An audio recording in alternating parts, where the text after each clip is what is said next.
"Sweetheart," the woman said, and the word landed like a hand pressed flat against a door, soft on the surface, but meant to keep something out. "I think you're very, very lost." Diana Holloway stood at the end of the aisle in first class, her platinum hair pulled back into a flawless chignon, her global meridian uniform pressed to a crease so sharp it could have drawn blood, and she was smiling the way people smile when they have already decided the answer before they finish asking the question. She was pointing one manicured finger toward the rear of the aircraft, past the heavy curtain that separated the front cabin from the rest of the world, and the direction of that finger was as clear as anything she had ever said without actually saying it.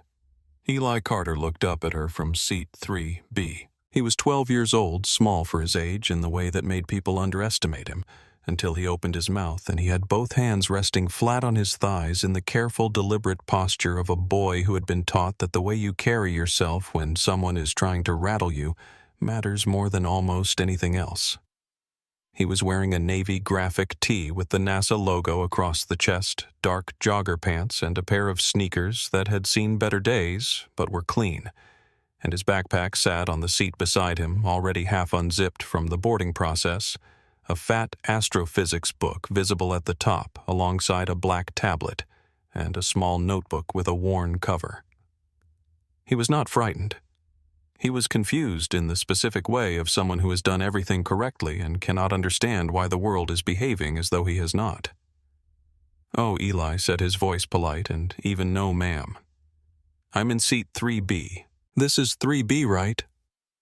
Diana's smile did not waver, but something behind her eyes shifted the way ice shifts when the temperature underneath it is changing. "This," she said, gesturing with the same manicured hand at the leather suites and the warm amber lighting and the passengers already settling into their pre-departure routines around them, "is first class, and this seat is reserved for our premium ticket holders." She paused, letting the phrase do its work. "Where are your parents, sweetheart?" "My dad is right up there," Eli said, pointing toward the front of the cabin, toward the closed privacy door of Suite 1A. "He said he was going to sleep right away because he's been on calls for 2 days, but he's right there. I can go wake him up if—" "That won't be necessary," Diana said, cutting him off in a tone that managed to be perfectly polite and completely final at the same time. She glanced at the closed door of 1A with the barest flicker of her eyes, the kind of look that registered a thing and immediately dismissed it as irrelevant. The man who had shuffled past her in a gray cashmere hoodie and sweatpants 40 minutes ago during boarding. The man who had barely made eye contact and dragged an unmarked duffel bag behind him like someone running late for a connection had not looked like anyone who mattered. She had already cataloged him and moved on. "I need to see your boarding pass," Diana said, "right now. We cannot have passengers wandering into this cabin." Eli nodded and unzipped his backpack further, his hands moving with the calm efficiency of a kid who had packed this bag himself and knew exactly where everything was.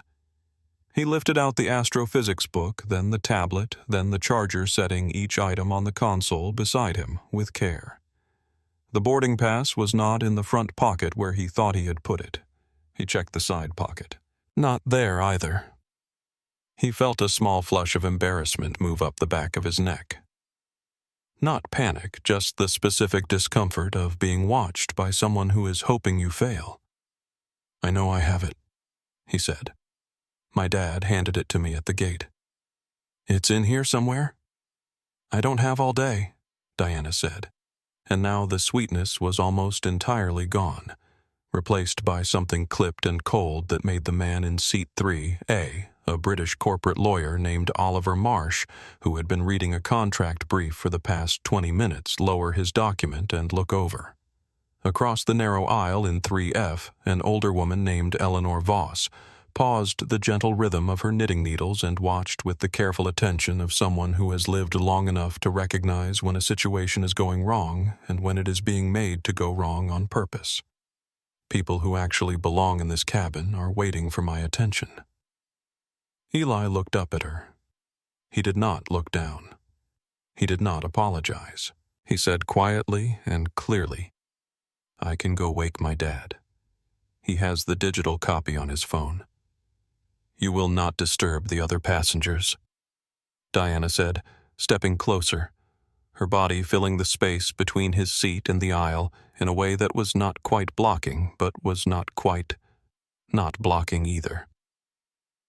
"You are going to pack up your things, and you are going to walk back through those curtains to economy where you belong before I call the captain and have you removed from this flight entirely." The intercom chimed before Eli could answer. "Flight attendants prepare doors for departure and cross-check." Diana's eyes darted toward the front of the cabin. She had a job to do. She leaned down so that her face was closer to his, close enough that her voice dropped to something private and particular. "We are going to sort this out the second we are in the air," she said. "Do not ask for anything. Do not touch anything." She straightened up and walked back toward the galley, her heels making precise sounds against the carpet with every step. Eli sat perfectly still. His heart was beating faster than he wanted it to. He looked toward 1A, toward the closed door, and for a moment he wanted nothing more than to get up and knock on it. But his dad was exhausted genuinely, and completely exhausted in the way Eli had learned to recognize over the past 3 years of watching his father hold 2 worlds together with both hands, and the plane was already moving. He took a slow breath the way his mother had taught him, and he picked up his items from the console one by one and tucked them back into his bag. Then he sat back against the leather headrest and stared at the ceiling and waited. Oliver Marsh watched him do it. Then he folded his contract brief in half and set it on his tray table and did not pick it up again for the rest of the boarding process. The Boeing 777 climbed through the night sky over the Atlantic and leveled off at 38,000 feet, and the first-class cabin dimmed into the particular deep blue of a long-haul flight after dark, warm and close, and designed to make the body believe it was somewhere it could afford to let go. The seatbelt sign clicked off with a soft tone. Around Eli, the quiet sounds of expensive comfort resumed the clink of crystal, the murmur of low conversation, the soft percussion of laptop keyboards from passengers who could not entirely stop working even here. Eli had found his boarding pass. It had slipped between the pages of his astrophysics book sometime during the boarding chaos, tucked neatly between a chapter on neutron stars and a chapter on black holes, which he thought his mother would have found funny. He placed it on the center console beside his seat, face up, clearly visible the name Carter Eli printed in clean block letters above the seat. Designation 3B, First Class, Global Meridian Airlines. Flight 312, JFK, to LHR. He had not hidden it. He had not lost it on purpose. It had simply been in his bag the whole time, patiently waiting for someone to look. He was hungry. They had eaten breakfast at the hotel in New York at 7 in the morning, and it was now somewhere past midnight.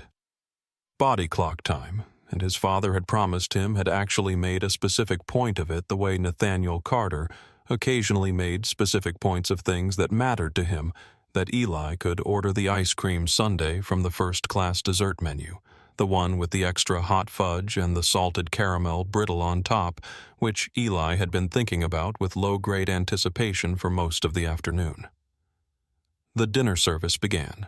Diana Holloway and Sophie Tran moved down the aisle together in the practiced choreography of a crew that had done this particular dance hundreds of times, Sophie handling the window side, Diana the aisle.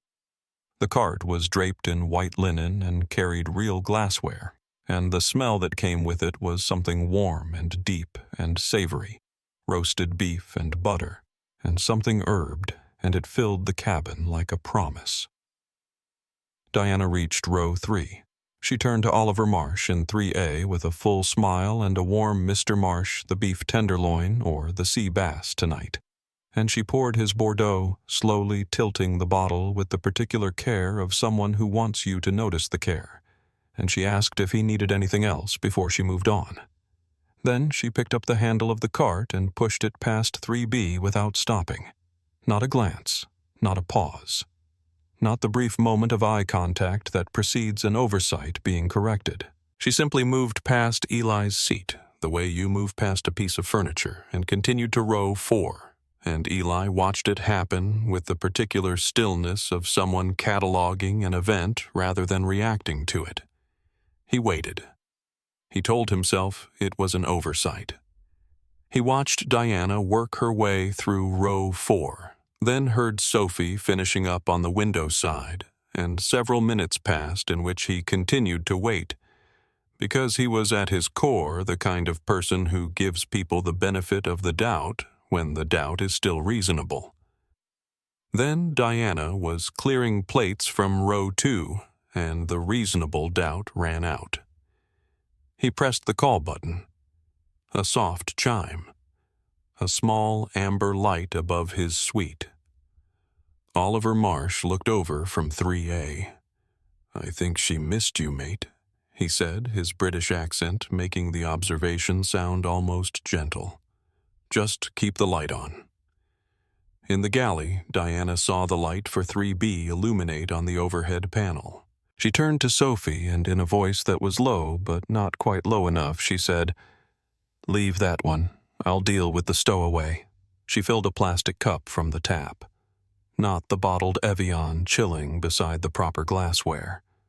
The tap with its flat metallic aftertaste, the water that the airline technically provided, but that no one in first class was ever actually supposed to drink.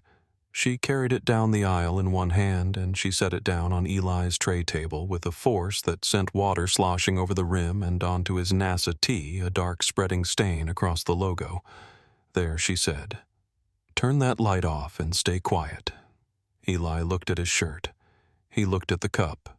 He looked at Diana. The fear that had been sitting at the back of his chest since boarding had not disappeared, but something had shifted underneath it.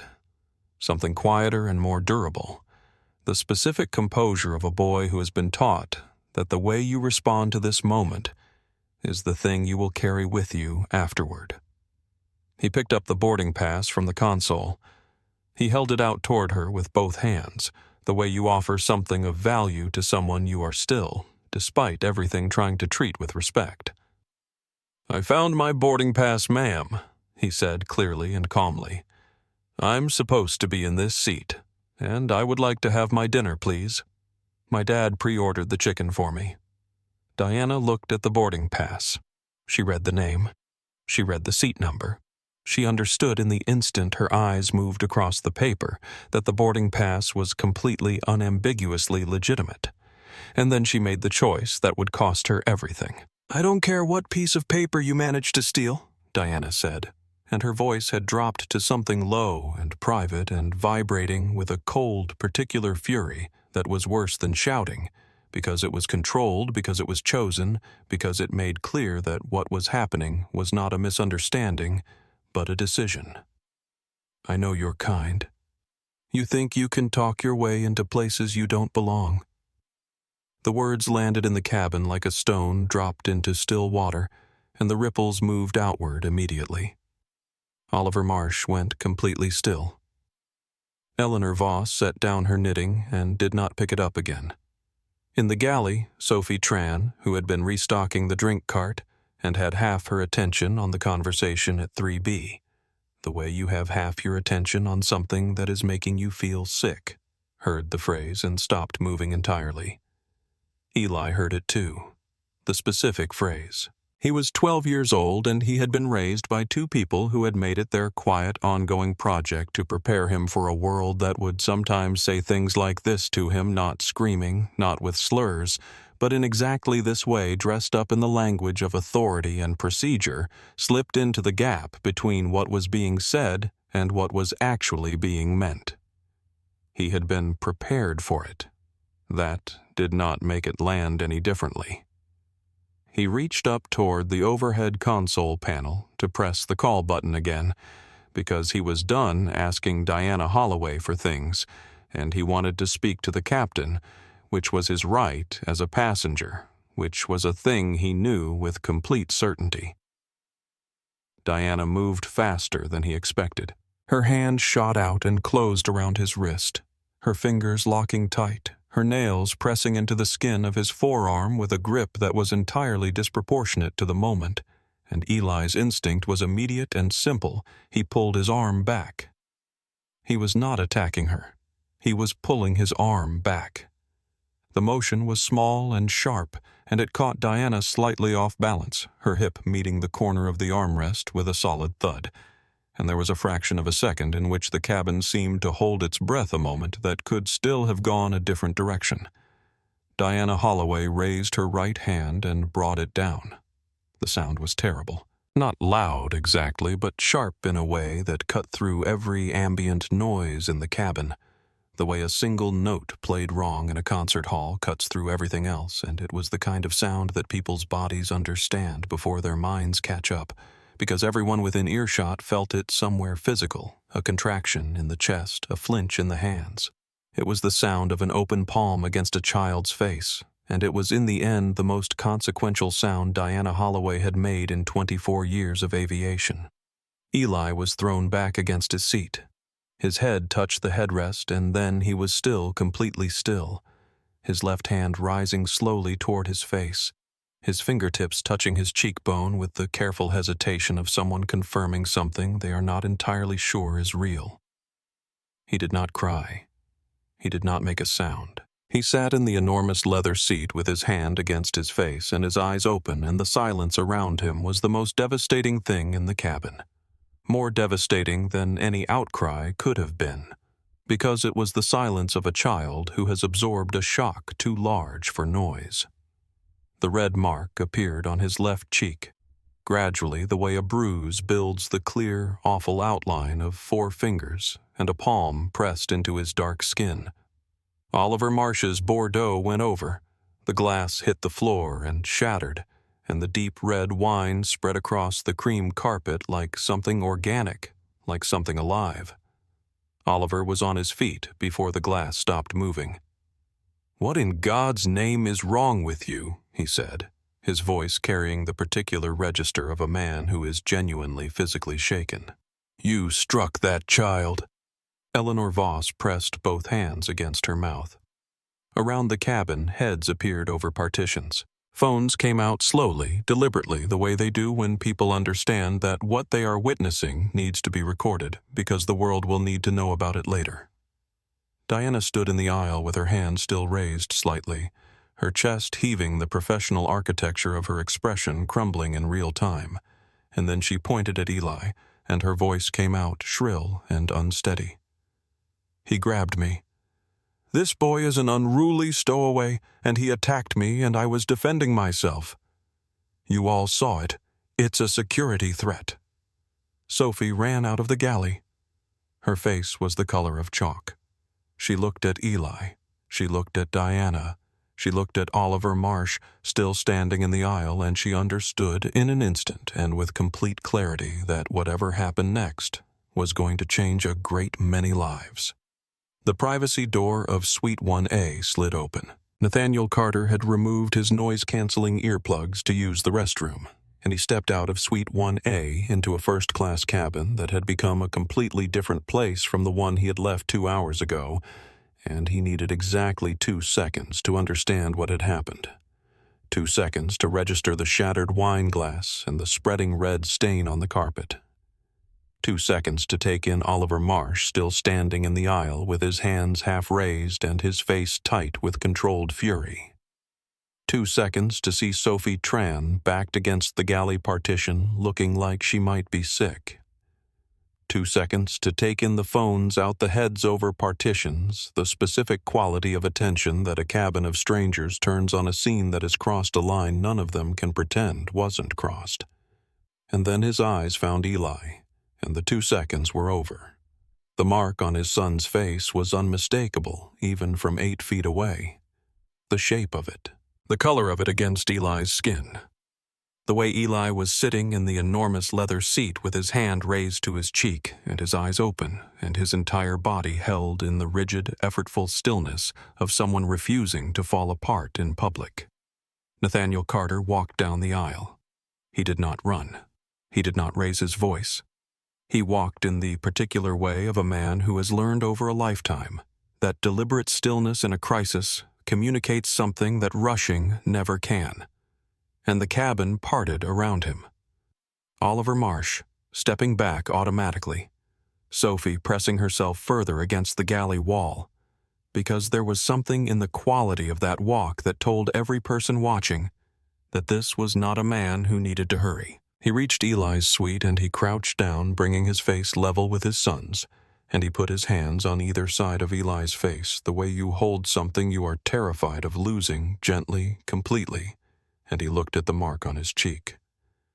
"Are you okay, buddy?" he said, and his voice was so low and steady that only Eli could fully hear it. Eli looked at his father. The composure he had been maintaining since before the plane left the gate, the careful, practiced composure that his mother had modeled for him and his father had reinforced, and that 12 years of being a Carter had built into something real and durable.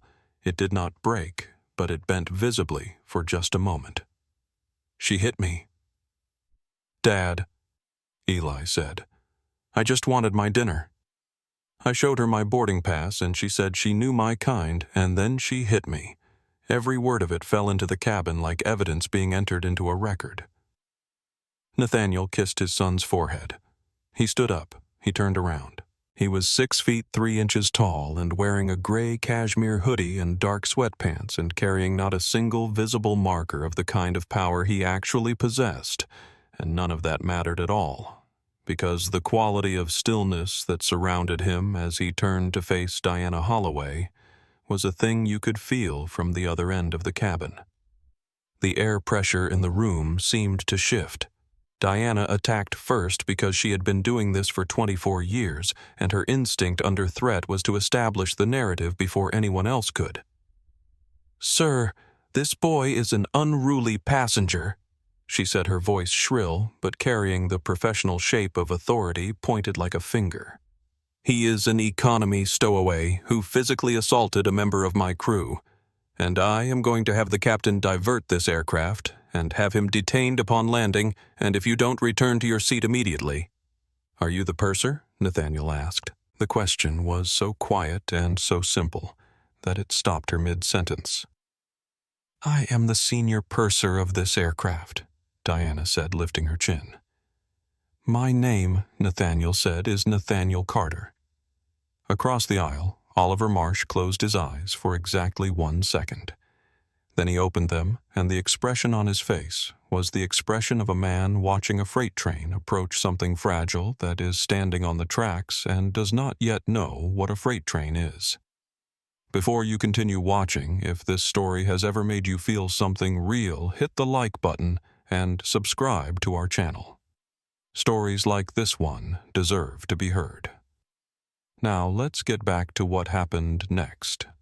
You cannot understand the weight of a thing until you know what it was built upon. 18 hours earlier, on the 41st floor of the Meridian Grand Hotel in Midtown Manhattan, Nathaniel Carter was lying on the sofa in their 2-bedroom suite with his tie draped over the back of a chair, his laptop closed for the first time in 36 hours, and his eyes fixed on the ceiling in the particular way of a person who is too tired to sleep and too wired to stop. It was 9 o'clock in the evening. The city below the floor-to-ceiling windows was doing what New York does at 9 o'clock on a Tuesday, blazing and indifferent and magnificent, a million lit windows stacked on top of each other like a filing cabinet for human ambition, and Nathaniel had lived in it long enough to find it beautiful and exhausting in roughly equal measure. Eli was sitting cross-legged on the floor near the window, which was where he always ended up in hotel rooms that had good views, because Eli Carter believed fundamentally and with great conviction that if a window showed you something worth seeing, you were obligated to actually sit near it rather than across the room from it. His astrophysics book was open on his lap, the thick one about dead stars and the things they leave behind, and he had one finger resting on a page and was looking out at the city with the focused processing expression he got when he was connecting something he had just read to something he had already been thinking about. "Dad," he said without looking away from the window. Nathaniel said from the sofa, "Do you think astronauts get nervous before their first flight? Like genuinely nervous? Not just pre-launch adrenaline, but actually scared in the way normal people get scared? Nathaniel turned his head and looked at his son. This was not a random question. With Eli, questions that sounded offhand were almost never offhand. They were the visible portion of something much larger that had been developing for a while, the way the tip of an iceberg tells you something significant is beneath the surface if you know how to read it. He sat up and closed his laptop entirely. He put it on the coffee table. He said, "Tell me what you're actually asking." Eli turned around and looked at him. He had his mother's eyes, not the color Diane Carter had been light-skinned with hazel eyes, and Eli had his father's dark brown ones, but the quality of them, the way they held attention when they were turned on you, the feeling of being actually seen rather than merely observed. "I'm asking about the difference between being prepared and being ready," Eli said, "because I think those are two different things, and people act like they're the same thing." Nathaniel looked at him for a moment. "That's a pretty serious question for 9 o'clock on a school night. I don't have school tomorrow. We have a flight." "Fair point." Nathaniel leaned forward, elbows on his knees. "What made you think about it?" Eli held up the book and showed him the page he had his finger in, a chapter about PSR-B 1919+21, which was the designation of a neutron star that had been discovered in 1967 by a radio astronomer named Jocelyn Bell, who had picked up a signal so regular and strange that she and her colleagues had initially labeled the source LGM1, Little Green Men, because the signal was so precise, so perfectly rhythmic, that the first reasonable explanation was that it was being generated by an intelligence somewhere out in space sending a message, and the idea was eventually ruled out when they realized what it actually was. A star, a dead star spinning so fast it was sweeping a beam of radio waves across the universe like a lighthouse built at the end of everything. She thought it was aliens, Eli said, but it was just a star doing what stars do. And before she knew what it was, it must have felt like, I don't know, like she had found something enormous that she didn't have the language for yet. Nathaniel was quiet for a moment. "And that connects to astronaut nerves how?" "Because I think being ready means you have the language," Eli said. "I think being prepared just means you've done the work, but ready means you're not afraid of what you might find on the other side. And I don't know if you can train for that part." Outside the city blazed and hummed. Nathaniel looked at his son, this 12-year-old boy sitting cross-legged on a hotel floor with a book about dead stars in his lap, asking questions about the gap between knowledge and courage, and felt the particular and wordless weight of being a parent, which is the weight of loving something so much that its vulnerability feels like a permanent wound in your chest that you have simply learned to carry. He thought about Diane. He thought about her the way he had learned to think about her over the past 3 years, not with the sharp, breathtaking grief of the early months, but with a kind of steady, luminous ache, the way you might feel the warmth of a room after the fire has been out for a long time. She had been an aerospace engineer, his wife, a woman who could explain the physics of how something as heavy as a plane lifted off the earth and made it sound like poetry, and she had given Eli exactly this specific, relentless, ungovernable curiosity about the sky. She would have had a very good answer to that question, Nathaniel said. Eli looked down at the book. "Yeah," he said quietly. "I know." They were silent for a while, the comfortable kind of silence that two people develop after years of sharing space through difficult things, and the city glittered below them, and the flight was early in the morning, and Nathaniel watched his son turn back to the book and find his page again, and thought about how the universe had a way of asking you its most important questions at the most inconvenient times, and how the only right response was to stop what you were doing and actually answer. "You're going to be ready," Nathaniel said. "Whatever that means. You always have been." Eli didn't look up, but the corner of his mouth moved. "You don't know that." No, Nathaniel agreed.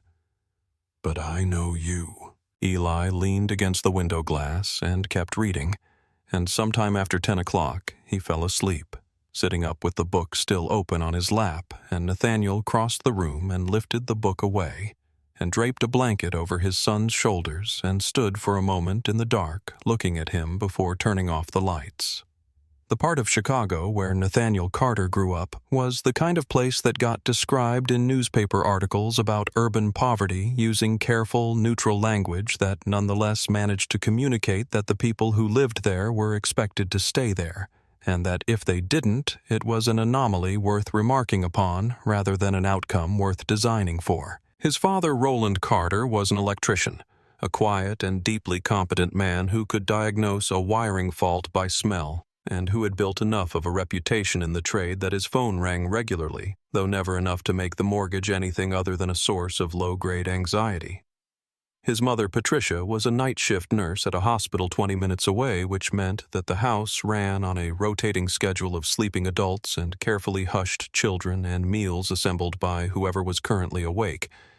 And the dominant feeling of Nathaniel's childhood was not deprivation, but logistics, the constant detailed management of not quite enough. He was 14 the first time it happened. He had saved $40 from 3 months of shoveling driveways after school. $40 he had been planning to spend on a scientific calculator at the electronics store on Michigan Avenue because he needed it for the advanced math class he had tested into at the magnet school across town, and the teacher had said, "Bring your own if you have one because the school's supply was limited." He had walked into the store on a Saturday afternoon wearing his good jeans and his cleanest hoodie and carrying his $40 in an envelope his mother had given him for exactly this purpose, and before he had been in the store for 4 minutes, a security guard had appeared at his elbow and followed him with the particular transparent attempt at casualness of someone who has decided what you are and is waiting for you to confirm it. Nathaniel had bought the calculator. He had stood at the register with his $40 and his envelope and his receipt, and he had done it entirely correctly, and the security guard had watched the whole transaction with an expression that managed to communicate simultaneously that he had been proved wrong and that he did not consider himself to have been wrong. Nathaniel had walked out of the store into the cold and stood on the sidewalk for a moment with the calculator in the bag, and the feeling that moved through him in that moment was not humiliation, and it was not rage. It was something colder and more operational than either of those. It was the specific, clarifying decision of a person who has been shown exactly what the rules of a game are and has chosen to become the kind of player who changes the rules. He had gone to college on a mathematics scholarship, then to business school, then to a series of increasingly significant positions in the mergers and acquisitions world where he turned out to be one of the best people anyone had ever seen at understanding the structure of a thing and identifying exactly where and how it could be remade. He had built Apex Bridge Capital with a founding investment from his grandmother. $50,000 she had saved over 30 years working as a school custodian, and he had told her when he took it that he would return it tenfold, and he had done that in the 3rd year and every year since. He had met Diane Washington at an industry conference in San Francisco where she had been the only engineer in a room full of financiers, and had asked the sharpest question in a Q&A that Nathaniel himself had been on the panel for. And he had found her afterward in the hotel lobby and introduced himself, and she had looked at him with those light hazel eyes that Eli now looked out at the world with and said, "I know who you are." "I know who. I read the Forbes piece. You got the leverage ratio wrong in the 3rd paragraph, but the underlying thesis was correct." He had been in love with her more or less from that moment. They had 12 years together before the diagnosis. The years after were not ones Nathaniel talked about much because the private language of grief, the specific vocabulary of waking up in a house that used to contain a person and now contained their absence, was not something he had found a way to translate for other people. What he had was Eli, and what he gave Eli was everything he could, which was considerable, but which he understood could never be complete. because some of what Eli needed was something only Diane could have given him. And that knowledge sat in Nathaniel's chest like a permanent low note, something he had learned to breathe around. He had not worn a suit on the flight.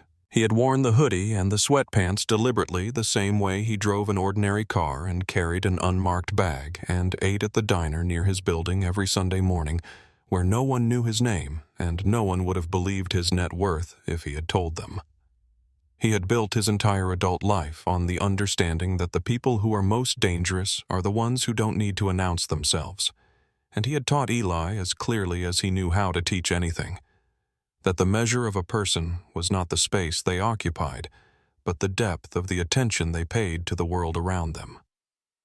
He had sent Eli to seat 3B on a commercial flight because Diane would have said, "Let him see the world as it is," and then let him see that it can be different.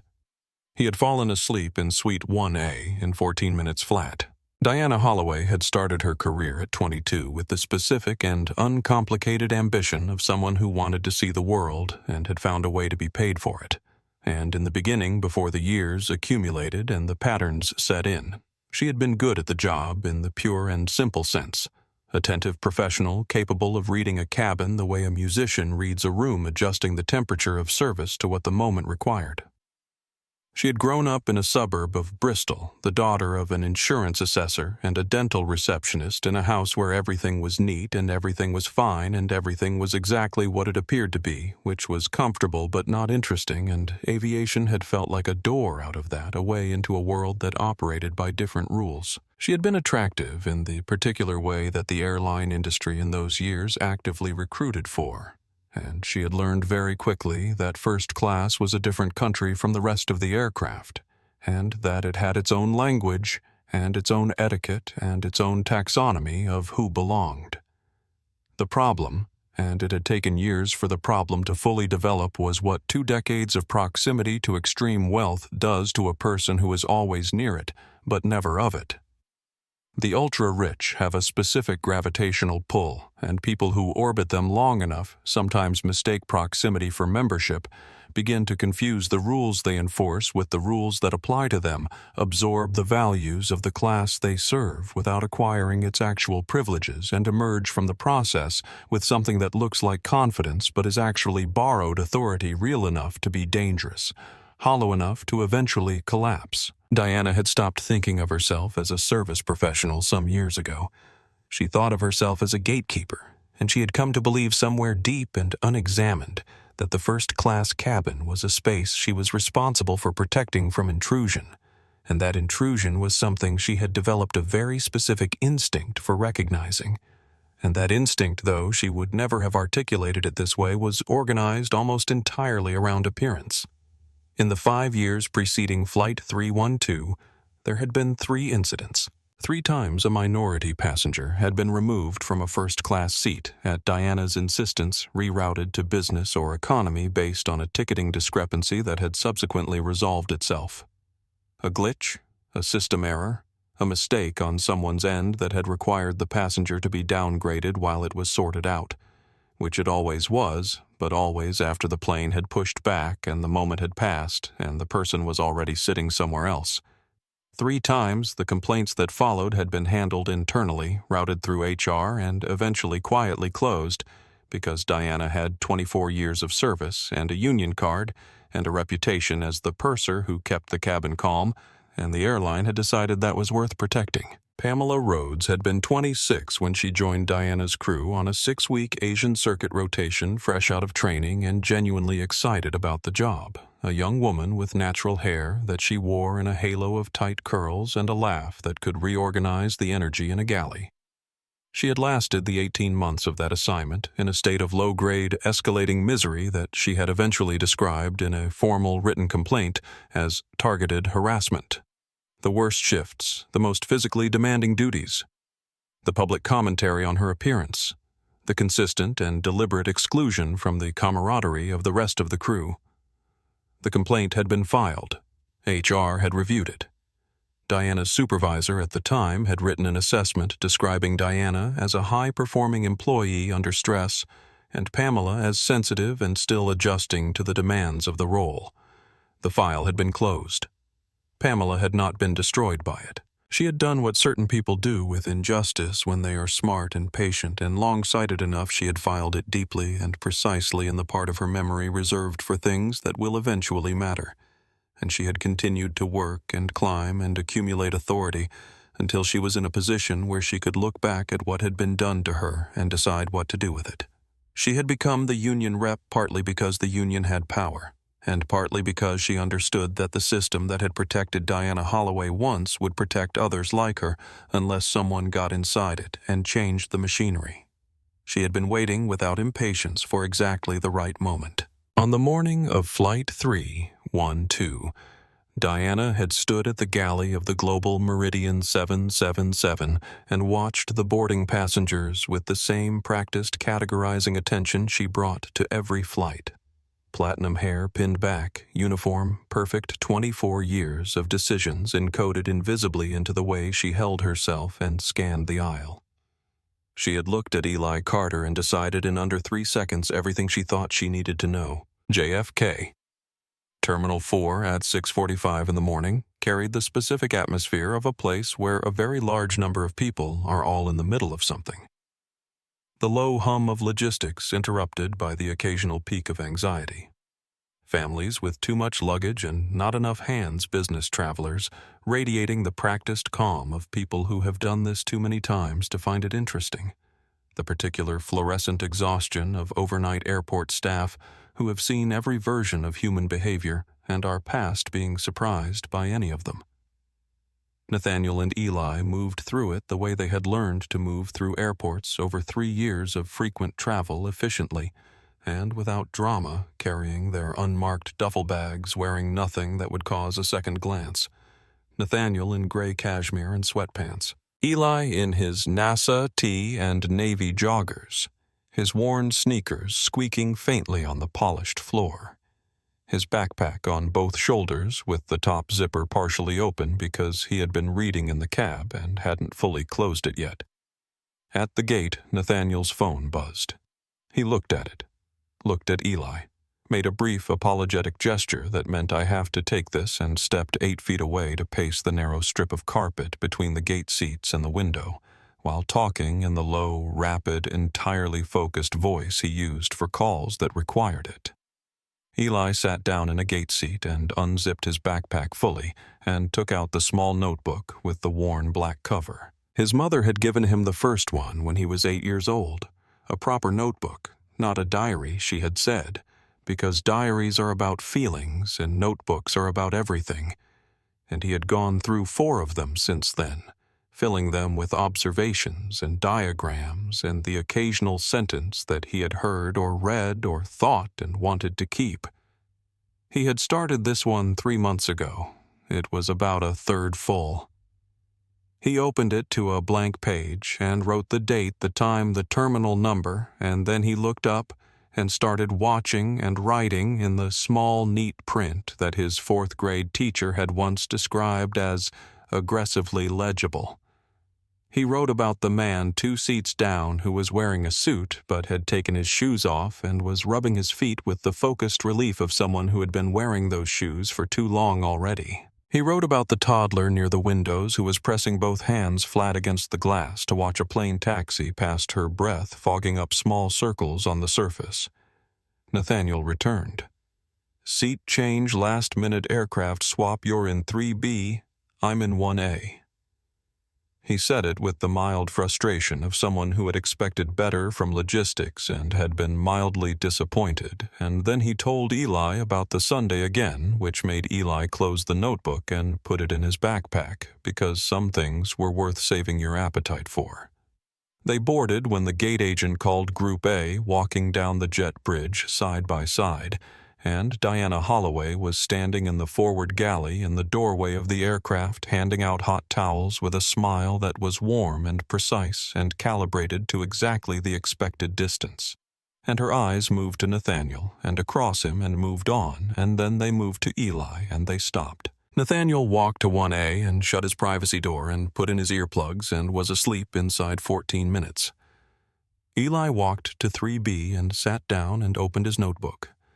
The first-class cabin of a long-haul transatlantic flight at night is if you are 12 years old and paying attention, and Eli Carter was constitutionally incapable of paying anything other than full attention to things he found interesting, and he found almost everything interesting a genuinely extraordinary place to observe human behavior. He sat back in the leather seat that was approximately twice his size and looked at the ceiling, which was curved and softly lit from recessed panels in a way that made the light seem like it was coming from inside the material itself rather than from any identifiable source.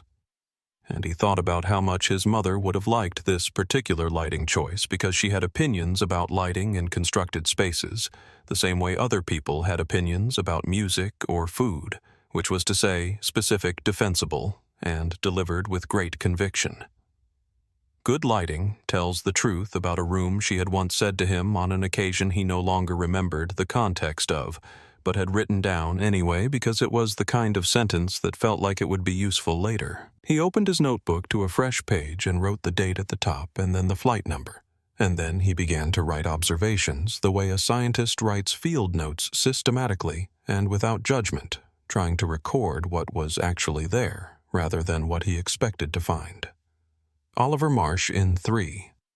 Reading a document with dense text and heavy paragraph formatting the kind of thing that looks like a contract or a legal brief using a tortoiseshell pen to underline occasionally expression focused in the specific way of someone who is genuinely engaged with what they are reading, rather than performing engagement.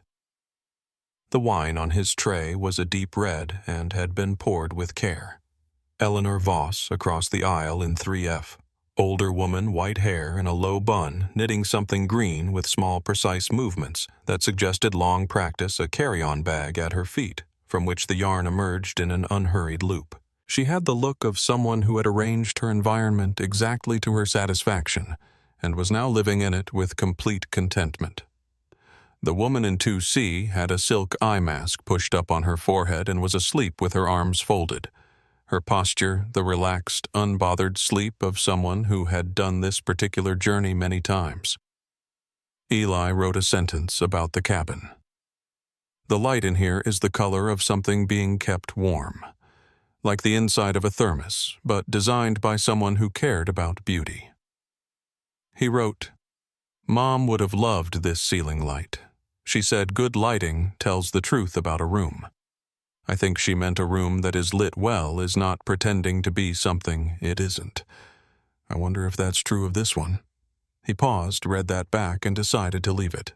Diana had approached him the first time, and the encounter had ended with Diana walking away, and Eli having no boarding pass to show and a sense of the conversation being unfinished in a way that made the back of his neck feel tight. After the exchange, Eli had sat for a moment and then done something entirely characteristic of him. He had taken out his pen and he had opened his notebook to a fresh line, and he had written in his small, neat print exactly what had happened. Not how it felt. What happened. Time. Name from the name tag, Holloway D. Words used. Actions taken. He noted flight attendant assumed I didn't belong here. Did not check the seat assignment before approaching. Did not ask for documentation before telling me to leave. Conclusion based on appearance. He wrote, "This is a data point. I will continue to observe." Oliver Marsh, lowering his document half an inch, watched the boy writing in his notebook and said nothing. But the expression on his face changed slightly, the way the expression of a careful person changes when they recognize something they weren't expecting. Diana had returned for the second time with the boarding pass confrontation, and had left again, and Eli had documented that too. He had written down "my kind" in quotation marks with a question mark after it because he understood what had been meant, and he wanted to preserve the exactness of the language used. And then he had written, "This is not a data point anymore. This is a pattern." He was writing the third entry. The cup of tap water, the wet shirt, when Diana came back and the escalation moved into territory that he could no longer document from the outside because he was the subject of it.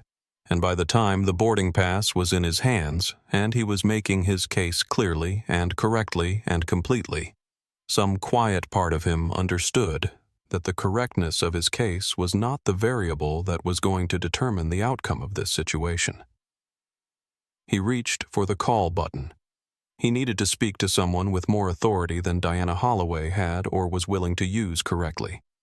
That was a reasonable, entirely proportionate response to what was happening. He reached up with his right hand toward the overhead panel. Diana's hand closed around his wrist. After everything that followed, after everything that happened in the next 12 hours, Eli would come back to this moment many times, and what he would remember most clearly was not the pain which was real or the shock which was also real, but the specific and particular quality of the silence in the cabin after the sound of the slap. The way everyone in the rows around him seemed to stop breathing at exactly the same moment, as if the world had briefly forgotten how to proceed. He touched his cheek with his fingertips. The notebook was still open on his lap. The pen had rolled off the tray table onto the floor during the struggle and come to rest against the base of the seat in front of him. He looked at it for a moment, lying there against the cream carpet, and did not pick it up. He would pick it up later. There was still more to write. Power does not announce itself. It simply arrives. The dinner service on Flight 312 began with the formal precision of a production that had been rehearsed many times, which it had, and carried the kind of controlled elegance that is designed to make passengers feel that the considerable amount of money they have spent on their tickets is being justified in real time, which it mostly did, except for the passenger in seat 3B who was receiving a rather different version of the experience. Sophie Tran had been working for Global Meridian for 7 months, which was long enough to know the procedures and short enough that she had not yet learned to look past certain things without seeing them, and she pushed her side of the cart down the window aisle with the careful attention of someone still very much aware that she was being observed and assessed. She was 24 years old and had taken this job because she spoke 4 languages and liked people, and had a deep and genuine belief that doing a service job with real care was a form of professionalism that deserved respect, and she was still in the phase of her career where that belief had not yet been worn down by repetition.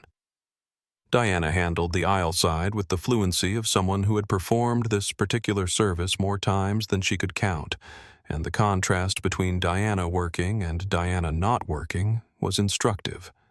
When she was serving passengers she approved of, she was excellent. Her movements were elegant, her recommendations knowledgeable, her timing perfect.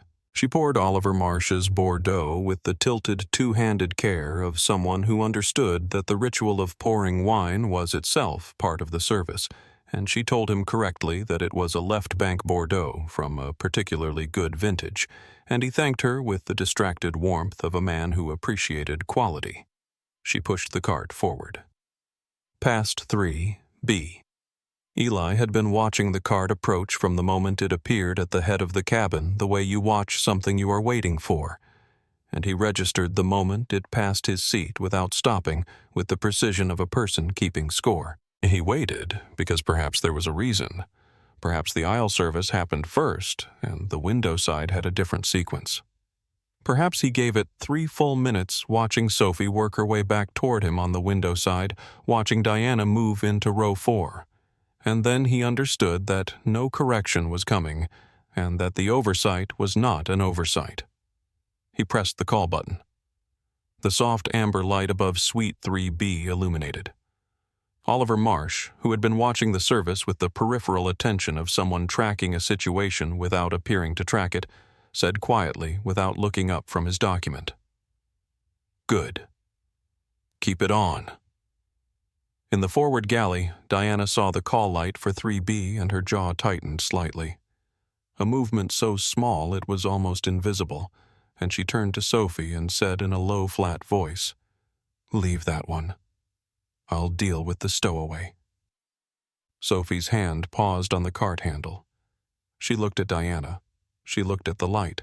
She said nothing because she was 7 months into her career, and Diana had 24 years, and the mathematics of that power differential were not ambiguous, but something settled in Sophie's chest in that moment that had the texture and density of a decision being made, and she filed it there. Diana turned to the galley counter and filled a plastic cup from the tap. Not the row of chilled glass bottles with the blue caps. The tap turning it just far enough to fill the cup without wasting time on it, the way you fill a cup you have no intention of being careful with. She carried it out of the galley and walked the length of the aisle to row 3 and set it down on Eli's tray table with a snap of her wrist that was too sharp to be accidental and too precise to be anything other than deliberate. Water sloshed over the rim. It landed on the NASA logo in a spreading dark stain. The logo disappeared under the wet. There, Diana said, looking down at him with an expression that carried the specific satisfaction of someone who has made their position clear without saying it directly. Turn that light off and stay quiet. The cabin around them had gone very still. Oliver Marsh had stopped pretending to read his document. Eleanor Voss across the aisle had set her knitting down completely and was watching with the steady open attention of someone who has decided to be a witness. 2 passengers in the rows behind had lifted their phones in the unhurried way of people who understand that something worth recording is currently occurring. Eli looked at his shirt. He looked at the cup. He looked at Diana, and the quality of that look level unfrightened, carrying a weight that seemed too substantial for a 12-year-old's face, made Diana for just a moment feel something she would not have been able to name. Then he reached into the pages of his astrophysics book and removed the boarding pass and held it out to her with both hands. "I found my boarding pass, ma'am," he said clearly. "I'm supposed to be in this seat. And I would like to have my dinner, please. My dad pre-ordered the chicken." Diana looked at the boarding pass. She read every word on it, and the decision she made in the next 2 seconds would define the rest of her life. There was a version of this moment in which Diana Holloway looked at the boarding pass and recognized a legitimate ticket and recognized her own error and said something not an apology, necessarily, because Diana Holloway did not apologize easily, but something that acknowledged the reality of the document in front of her and recalibrated accordingly. It would have cost her very little. It would have changed everything that followed. She did not take that version. What she took instead was the version in which the confirmation of her error felt like an attack, and in which being proven wrong in front of a cabin of witnesses was experienced not as information, but as a challenge to her authority that needed to be countered, and in which the person who had proven her wrong was a 12-year-old black boy in a wet NASA tee, and the defensive rage that rose up in her in response to all of those things together was something she had been carrying for a very long time, and had never in 24 years been asked to seriously examine. She leaned in close. She kept her voice low, private, deliberate. "I don't care what piece of paper you managed to steal," she said, and the cabin seemed to contract slightly around those words as if the air itself had changed its chemical composition. "I know your kind. You think you can talk your way into places you don't belong. You are not getting a meal service. Sit back and shut your mouth before I physically drag you back to coach." The phrase "your kind" landed differently for every person in earshot. For Oliver Marsh, it landed with the clean, cold recognition of language he had heard before in other rooms and other contexts. Language that carried its meaning not in the words themselves, but in the gap between what was being said and what was being meant. And he set his document down completely and straightened in his seat. For Eleanor Voss, it landed like something she had not expected to hear in this decade in this cabin with this degree of brazenness, and her knitting needles went still, and she looked at Diana with the focused, unsparing attention of a woman who has lived long enough to call things what they are. For Sophie Tran, standing just inside the galley entrance with her hand on the cart and her heart beating fast, it landed like a line being crossed, visible and unmistakable. And the decision that had been forming in her chest since the call light was ignored completed itself. For Eli Carter, it landed the way his parents had prepared him for things to land, not without weight because it had weight, the full and specific weight of being told by a person in a uniform in a public space that he was a category rather than a person, but without the power to knock him over because he had been given carefully and deliberately over 12 years. The foundation that things like this are meant to knock out from under you, and it held. He reached up toward the overhead panel to press the call button. He wanted to speak to the captain. That was his right, and it was proportionate, and it was what a person who believed in the process did when the process was failing. Diana's hand came out faster than he expected. Her fingers closed around his wrist and locked her grip tight and disproportionate, the grip of someone whose response to resistance has escalated beyond the situation's actual dimensions, and Eli's response was simple and small and instinctive. He pulled his arm back. Just that. A child pulling his arm away from a grip he had not consented to. His weight shifted in the seat, and Diana, whose balance was already off-center from the lunge, felt her hip connect with the armrest. And then, in the particular irreversible way that some moments have of arriving before you have finished deciding whether or not to take them. Diana Holloway raised her hand and brought it down. The sound.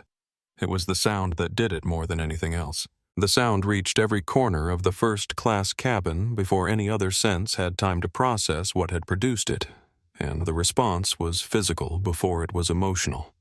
A collective contraction, a flinch, a held breath as if the cabin had a body and the sound had hit it.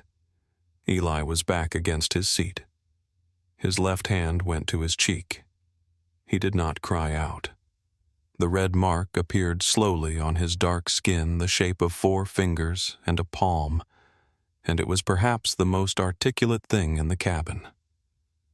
Oliver Marsh's Bordeaux went over in a single sudden motion, the glass separating from the tray table and hitting the cream carpet and shattering the wine, bleeding outward in a spreading stain with an urgency that nothing in the controlled environment of first class was designed to accommodate. Oliver was standing before the glass, stopped moving, and his voice had the particular register of a man who has just witnessed something that has broken through the usual distance that people in first class maintain between themselves and other people's situations. Eleanor Voss had both hands pressed to her mouth. Her needles were on the floor. She had dropped them without noticing. Diana turned to face the cabin. Her chest was heaving. Her hand was still raised slightly. She pointed at Eli. "He attacked me," she said, and her voice had the high, fast quality of a person building a wall out of words before the flood arrives. "This unruly stowaway grabbed me, and I defended myself. It's a security threat, you all saw it." "You struck that child?" Eleanor Voss said from across the aisle, in a voice that was not loud, but carried the specific authority of complete certainty. "I saw exactly what happened. Do not tell this cabin what it saw." The privacy door of Suite 1. A slid open. Nathaniel Carter emerged from Suite 1A with his noise-canceling earplugs in one hand and the relaxed, slightly unfocused expression of a man interrupted mid-sleep, and in the first half-second he registered only that the cabin around him was wrong, in a way that took another half-second to parse. And then everything came into focus at once. The shattered wine glass, the red stain spreading across the carpet like a wound. Oliver Marsh, standing in the aisle with the stiff, alert posture of a man who had just intervened in something serious. Sophie. Tran backed against the galley partition with her hand over her mouth. The scattered phones, the heads above partitions, and Diana Holloway standing in the aisle with her hand still partially raised. And then his eyes reached Eli, and his brain processed the mark on his son's left cheek, and everything else in the cabin became scenery. He walked down the aisle. He did not hurry. This was not the restraint of a man who was not feeling what he was feeling. It was the discipline of someone who had spent enough of his adult life in rooms where the person who moved first and fastest, lost who had learned that there is a quality of movement that communicates authority more completely than any amount of speed or noise, and who understood at a cellular level that the most devastating thing he could do in this moment was to take his time. Each step was deliberate and even, and the cabin seemed to arrange itself around his passage the way water parts around something that knows exactly where it is going. Oliver Marsh stepped back from the aisle to let him through without being asked.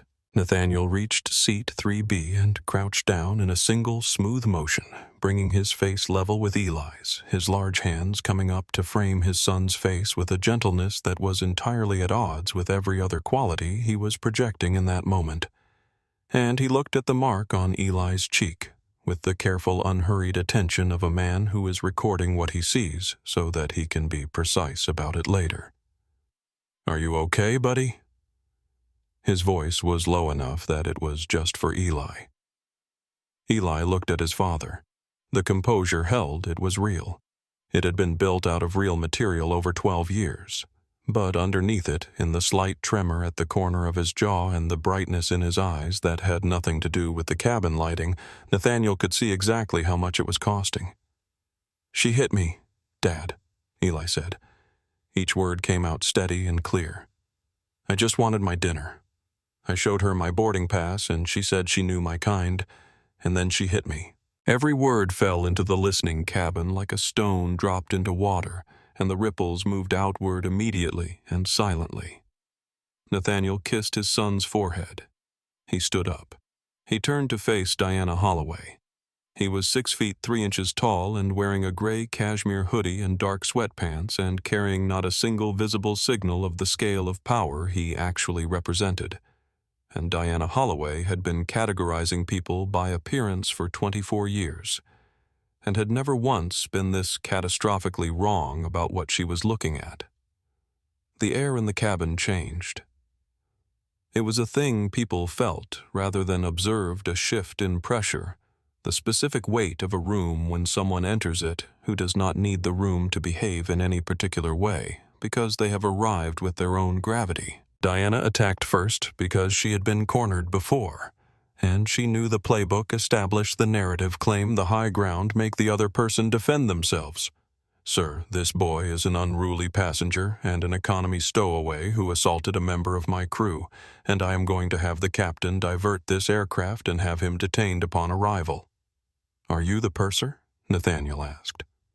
The question was so quiet and so ordinary that it stopped her mid-sentence, and she had to process it before she could answer it. "I am the senior purser of this aircraft," Diana said. She lifted her chin. "And you need to return to your seat immediately before I have you classified as a security. My name is Nathaniel Carter." 3 seconds of silence. Of Oliver Marsh in his capacity as a corporate mergers and acquisitions lawyer who read the financial press with the same regularity and seriousness that other people read the news had encountered the name Nathaniel Carter and the entity Apex Bridge Capital on 4 separate occasions in the past 18 months, including on the cover of a financial journal 6 weeks ago, in which Carter had been profiled in a piece whose subheading had used the phrase, "the quietest $40 billion in private equity." He recognized the name instantly and completely, and the understanding of what was about to happen moved across his face like a weather front. Diana did not recognize the name. This was, in retrospect, the last piece of information that mattered because it confirmed everything that Nathaniel Carter had said to his son on the floor of a Manhattan hotel room the previous evening about the difference between being prepared and being ready.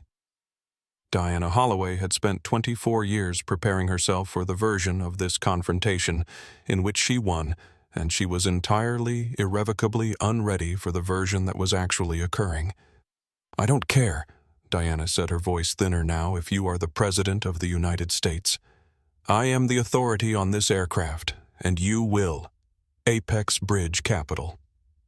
Nathaniel said with the patient tone of someone explaining something to a person who will benefit from understanding it holds a 38% controlling interest in Meridian Holdings. A beat. Meridian Holdings, he continued, is the parent company of Global Meridian Airlines, the airline whose uniform you're wearing. Another beat. The credit facility underwriting your aircraft lease runs through my firm. The engines keeping us at altitude are financed through instruments that my fund controls. He stopped. He let that land. I don't own this plane in the way a passenger owns a seat. I own it in the way a bank owns a house.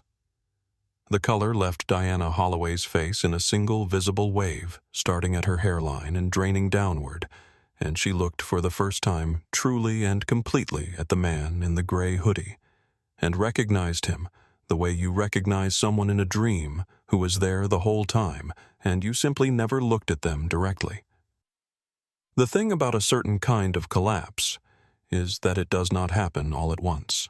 It happens in stages, each one more complete than the last, like a building coming down floor by floor. And Diana Holloway's unraveling on the overnight flight from JFK to Heathrow was precisely that kind of collapse, incremental, and therefore more terrible than a sudden one would have been, because each stage gave her enough time to understand what was happening before the next stage took more away. The first stage was recognition. She looked at Nathaniel Carter, really looked at him, and she recognized him. Not from a prior encounter they had never met, but from the Forbes profile that had run 6 weeks ago, which she had read in the first-class lounge at JFK while waiting to board, which she had in fact read the entire way through, because the photograph on the cover had been striking a man in an extremely ordinary gray hoodie sitting in an extremely ordinary plastic chair in what appeared to be the break room of a Chicago diner. And the caption had said something about how the founder of Apex Bridge Capital had declined the magazine's photographer's request for a more traditional setting. And Diana had thought reading it that this was the affectation of a man who wanted to seem humble, because genuinely humble people didn't end up on the cover of Forbes. She had read the article on her phone at the gate. She had walked past Nathaniel Carter 45 minutes later during boarding and dismissed him in under 3 seconds. The recognition did not help her. It was too late for recognition to help her, and somewhere underneath the terror of the moment, she understood this. Sophie Nathaniel said, without looking away from Diana, his voice carrying the particular quality of someone who is issuing instructions while conducting a different and more important conversation simultaneously. Sophie Tran was still standing just inside the galley entrance, and she had been standing there since the moment the slap had sounded, and in those minutes she had not moved because she had been doing something that looked like paralysis, but was actually the opposite. She had been thinking clearly and fast about what she knew and what she had seen and what her choices were.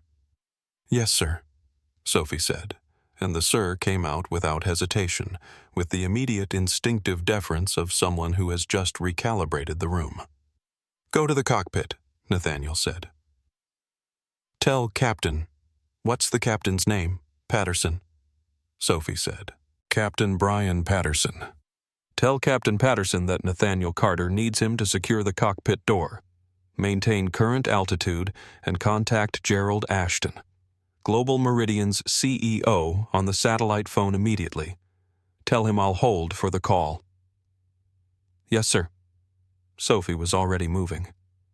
Diana found her voice. "You can't do that," she said, and the words came out with much less authority than she needed them to have. "Unauthorized communications with the flight deck." "Are you going to stop her?" Nathaniel asked, and the question was so simple and so free of aggression that it was more devastating than any threat would have been. Diana did not answer. "Walk to the rear galley," Nathaniel said.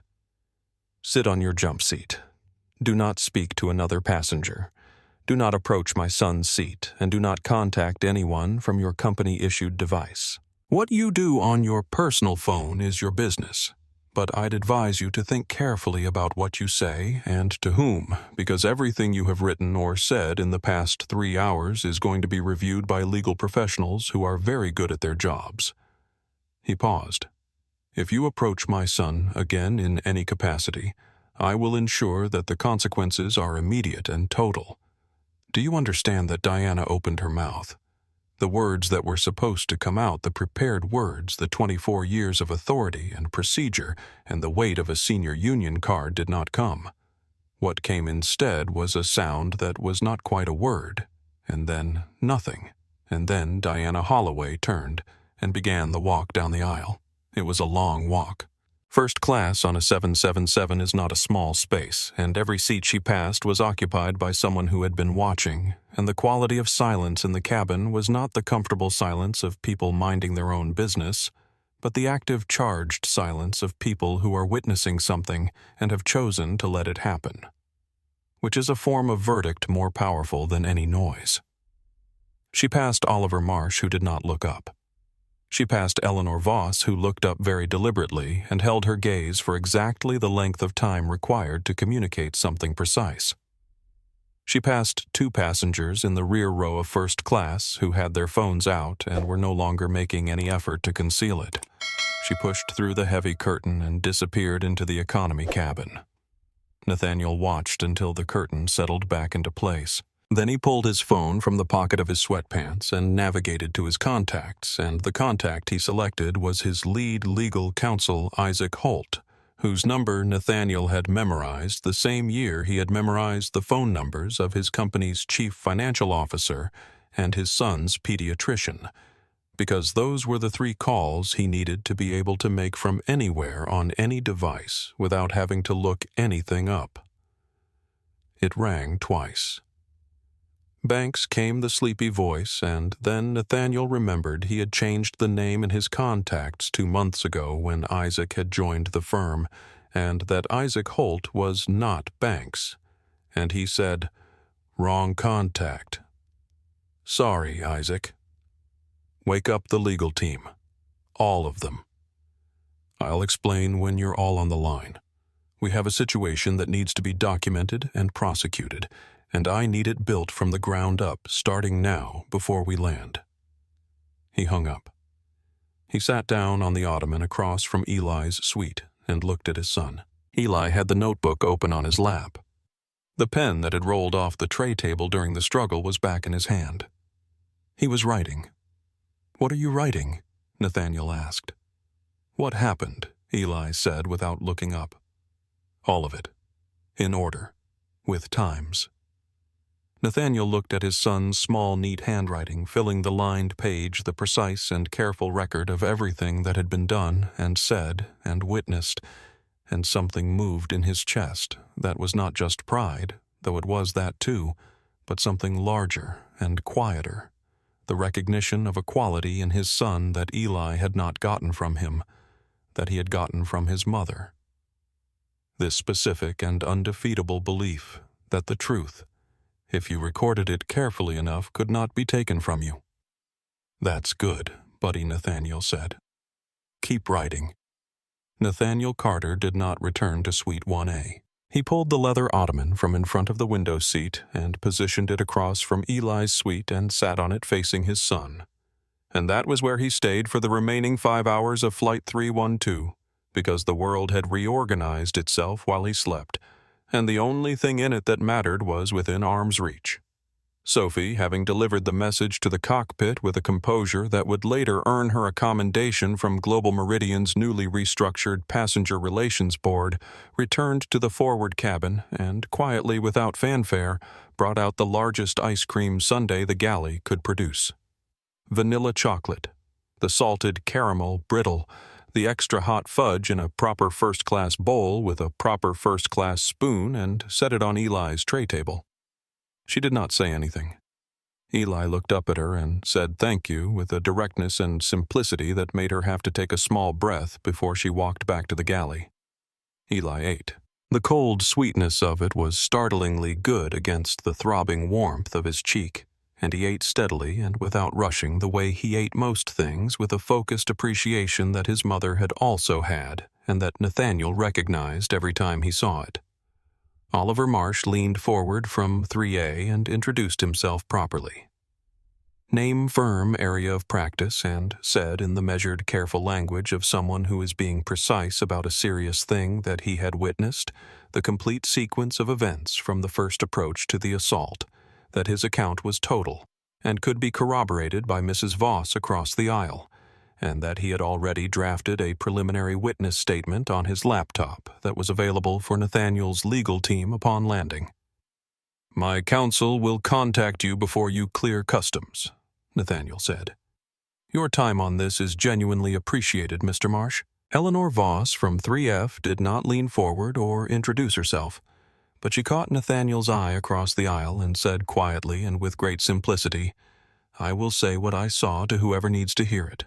That child deserves better than what happened on this plane tonight." Nathaniel nodded once, And that was the entirety of the exchange. And it was enough. The satellite phone connection came through from the cockpit 20 minutes after Sophie had delivered the message.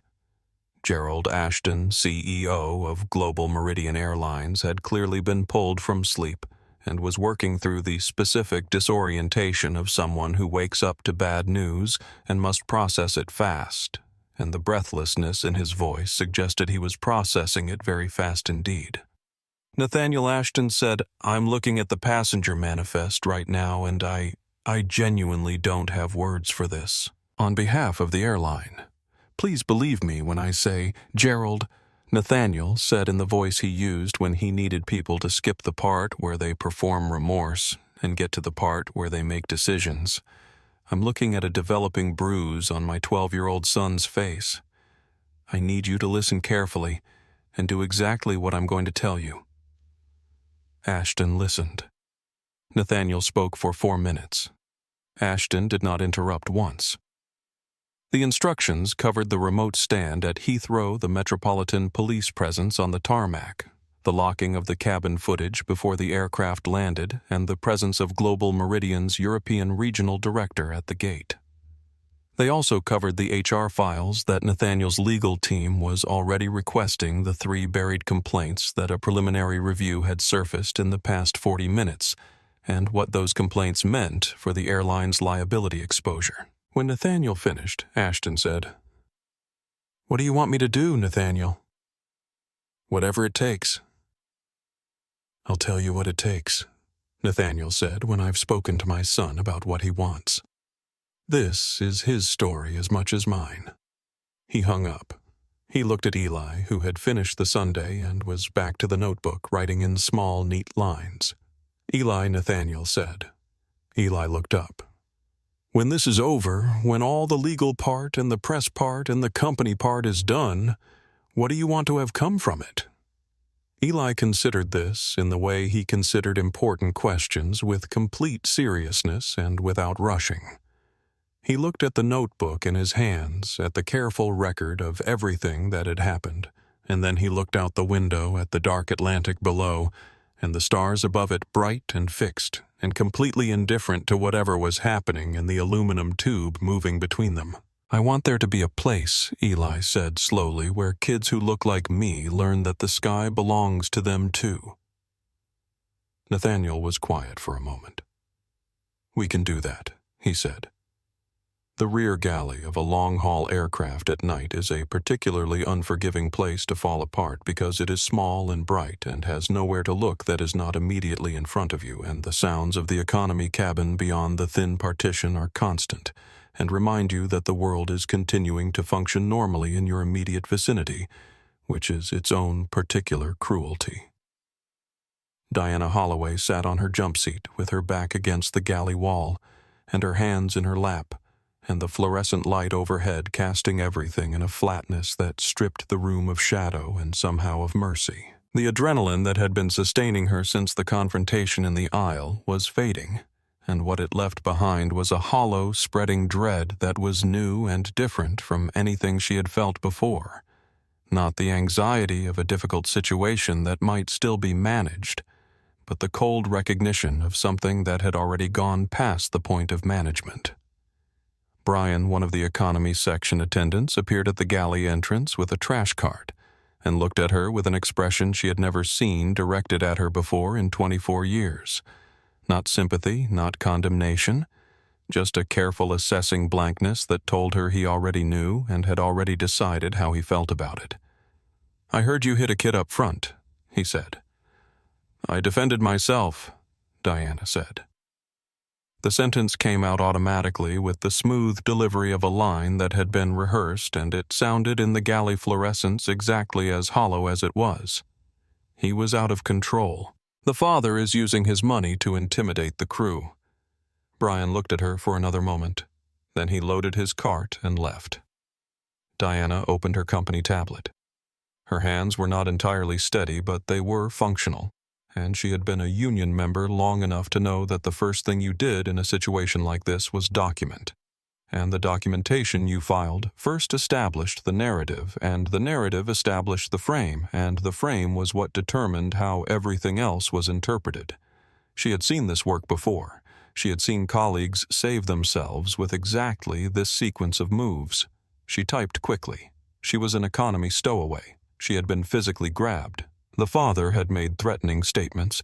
She required legal representation and a police presence at the gate to address the threatening behavior of passengers 1A and 3B. She read it back. She added detail. She pressed send to Pamela Rhodes at the union office because Pamela was efficient and aggressive and would know exactly what to do with it. The tablet chimed almost immediately.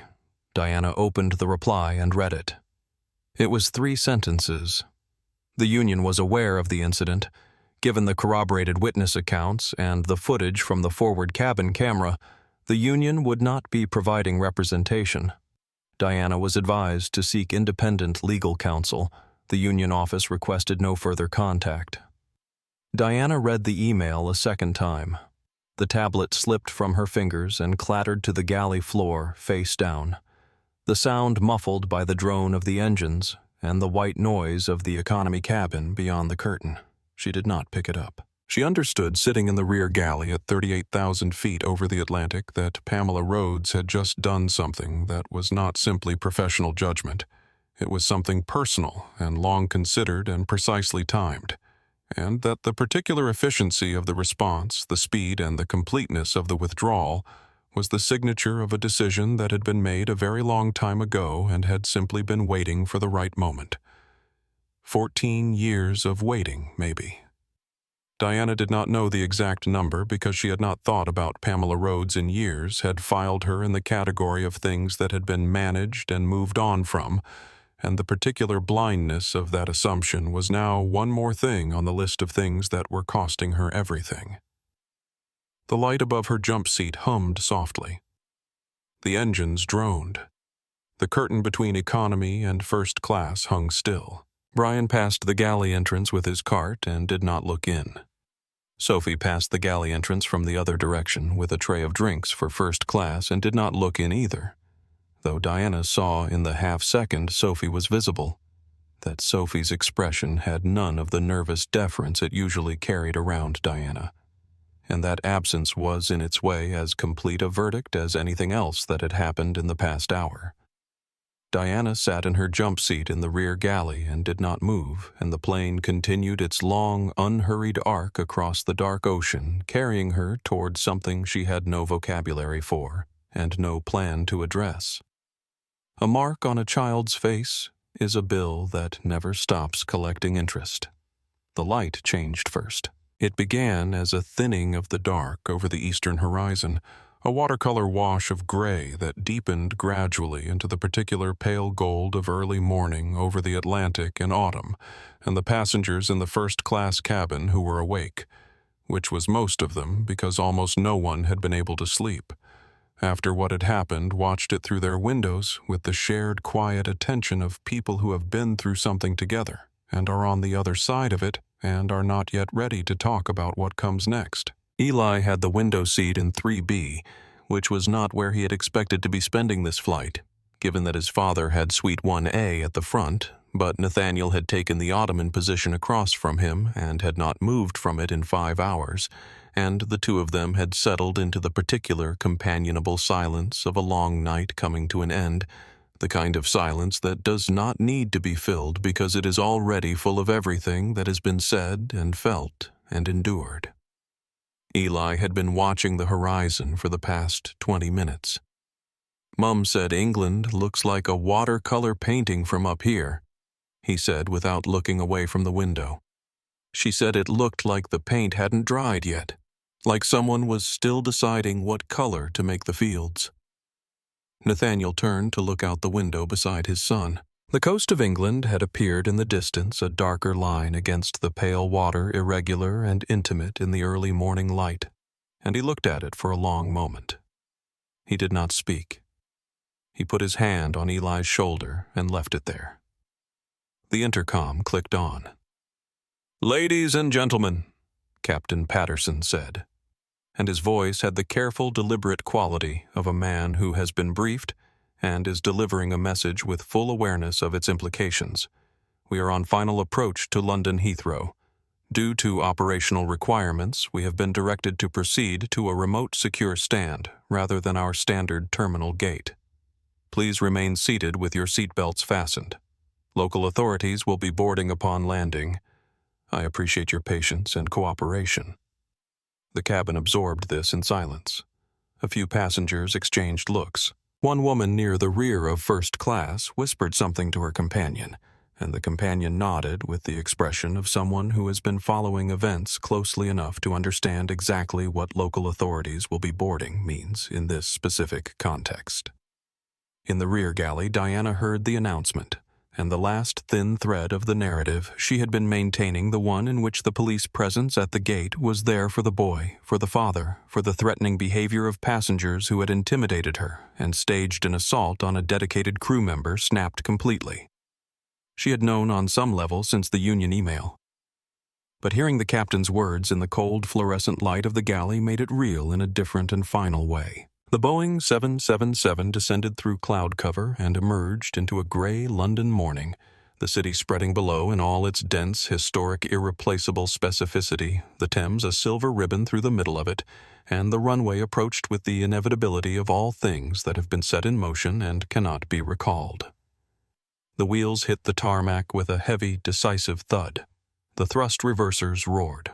The plane decelerated down the runway and turned not toward the familiar lines of the terminal, but onto a secondary taxiway that curved away from the main building toward a remote stand at the edge of the airfield, and through the oval windows of first class, the passengers could see what was waiting there.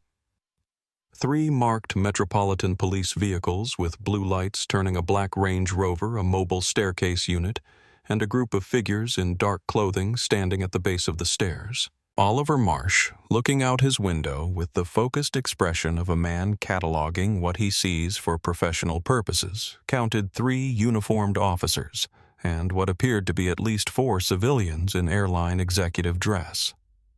He turned to the front of the cabin where Nathaniel Carter sat, with his hand still on his son's shoulder, both of them watching the tarmac approach, and he thought not for the first time that morning that he was very glad he had been on this particular flight and had chosen to be a witness rather than look away. The engines wound down. The mobile stairs connected to the forward door with a metallic resonance that moved through the body of the aircraft. Eli watched through the window as the stairs locked into place, and then he turned away from the window and looked at his father, and his expression was not triumphant and was not frightened, but carried something in between the face of someone who is about to see the end of a thing they have been through and is not yet certain how it will feel. "It's going to be okay," Nathaniel said. Eli nodded. He picked up his notebook and held it against his chest, both arms wrapped around it the way you hold something you have carried a long way and are not ready to put down yet. Inspector Colin Bradshaw of the Metropolitan Police had been doing this job for 19 years, and he had boarded a great many aircraft in that time for a great many reasons.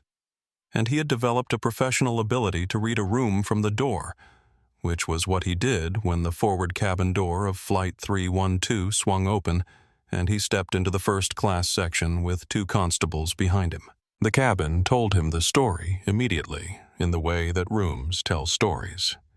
If you know how to read them, the slight displacement of a tray table, the dark stain on the cream carpet, the quality of attention with which every passenger in the section was watching the forward door. The way that attention organized itself around a specific point in the cabin. A man sitting on an ottoman across from a boy in seat 3B, both of them watchful and still and radiating the particular calm of people who have been through something and are ready for what comes next. Nathaniel Carter met his eyes. Nathaniel gave a single clean nod. Bradshaw had been told in the 4-minute briefing he had received from Global Meridian's European Regional Director before boarding the stairs the essential facts of what had happened. He had the camera footage on a tablet. He had 4 witness statements. He had the union letter. He had the HR file that Global Meridian's legal team had volunteered with the eager cooperation of an organization desperately trying to get to the right side of a situation before the situation got any worse. He had, in short, everything he needed, and what he needed to do now was simple and clear. The curtain at the rear of first class parted. Diana Holloway stepped through it. She had been in the rear galley for the entire descent, and she had spent that time making a decision that was, in retrospect, entirely characteristic of her.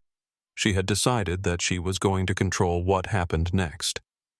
She was going to walk into first class and identify the threat, and she was going to direct the police toward the passengers who had threatened her and assaulted her and called in a billionaire's worth of resources to ruin her life, and she was going to do it clearly and professionally, and the police would see that she was the victim, and the other shoe would drop on the correct foot. She walked up the aisle with her shoulders back and her chin up and her uniform as composed as she could make it, and she pointed with the finger that had always been her instrument of authority directly at the front of the cabin at Nathaniel and Eli.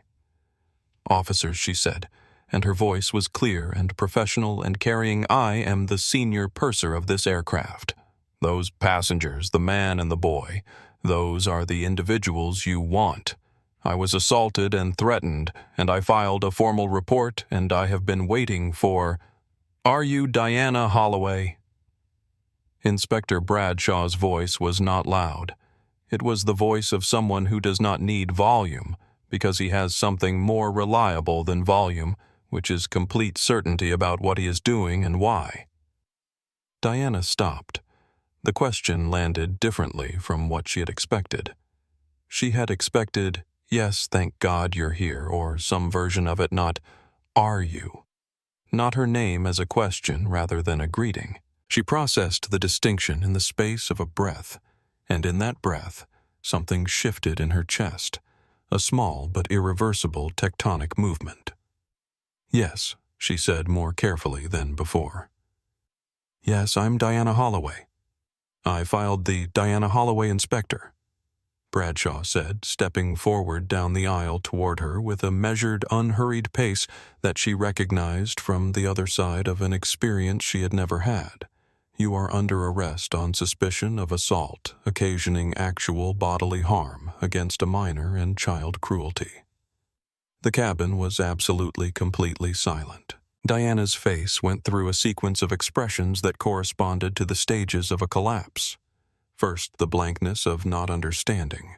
Then the flash of understanding refused. Then the beginning of the wall going up. "No, this is wrong. They have it backwards. You have to listen to me." "No," she said, stepping back. "No, you have it backward. The boy is a stowaway.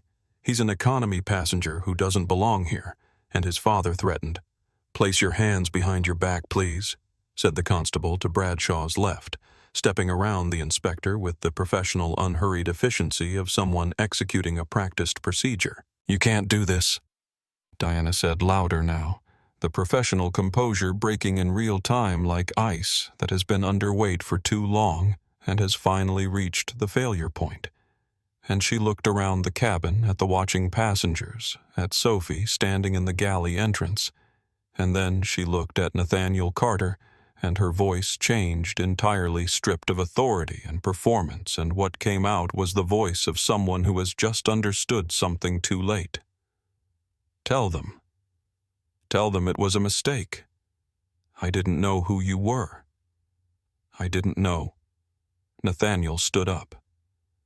He walked toward her slowly until he was a few feet away, and he looked at her for a long moment with an expression that was not unkind but was not merciful either, and when he spoke his voice was low enough that the whole cabin had to go quiet to hear it. That he said is exactly the point. You didn't know who I was. He did not gloat. He did not smile. He looked at her with the full, open, unguarded attention of a child who is looking at something sad and difficult and true, and the kindness in that look hurt her more than the handcuffs. She was walked down the aisle, through the forward door, down the stairs, across the London tarmac, and into the back of a police vehicle, and the door closed, and the 24 years were done. The interrogation room at Heathrow Constabulary had the particular quality of institutional spaces that have been designed to be uncomfortable without being punitive, which is to say, the chairs were functional and the table was real, and the light was sufficient, and none of it was arranged to make anything easier than it needed to be. Diana sat across from Inspector Bradshaw and a junior detective with a duty solicitor named Ian to her left, who had the look of someone who had met her for the first time 4 minutes ago and was already performing the specific mathematics of a legal professional, assessing whether this is a situation worth fighting or a situation worth helping his client survive. Bradshaw opened a manila folder on the table and slid it across without preamble.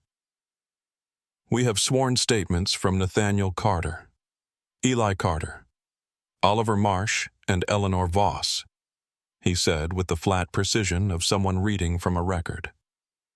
"We also have the encrypted digital footage from the forward cabin security camera, which was transmitted to our technical unit prior to landing." "There are no cameras in passenger suites," Diana said, and the reflexive certainty in her voice was the certainty of someone who has checked this, who has thought about this, who has found this fact reassuring in the years since the first incident. "There is a wide-angle security lens positioned above the cockpit door facing down the forward aisle," Bradshaw said without inflection, installed as part of a post-2019 security upgrade. "It captures the full first-class section from row 1 to the galley curtain. It records continuously. The footage from tonight's flight includes the meal service bypass the water incident and the assault itself. The child's hands were empty and at his sides when you struck him." Diana looked at the table. Ian looked at his notepad. "The Crown Prosecution Service will be pursuing assault occasioning actual bodily harm with an aggravating factor." Bradshaw continued specifically that the act was motivated by the victim's racial background. "Before you respond, I want to show you something else." He opened a second folder. He set it on top of the first. "Global Meridian Airlines voluntarily surrendered your complete employment file to this investigation 40 minutes ago," he said. "The disclosure was recommended by your union representative, Pamela Rhodes." Diana looked up. 3 documented incidents in the past 5 years, Bradshaw said, reading from the file in which minority passengers were removed from premium cabin seats, citing ticketing discrepancies that subsequently resolved. In each case, a formal complaint was filed and administratively closed without action. These incidents establish a pattern of discriminatory behavior that predates this evening and will form part of the prosecution's case. Ian made a small, almost imperceptible movement with his pen that communicated to anyone watching that he was reconsidering his available options in real time. Diana heard the name Pamela Rhodes and understood with a completeness that went beyond logic into something cellular exactly what had happened. She had not thought about Pamela in years. She had dealt with that situation and moved on and filed it in the category of things that had been managed, and the specific blindness of that assumption. The assumption that because something had been buried it was gone was revealed now for what it had always been, not management, but postponement. Pamela had not forgotten. Pamela had simply waited. "I want to make a statement," Diana said. "You're entitled to?" Bradshaw said. Diana looked at Ian.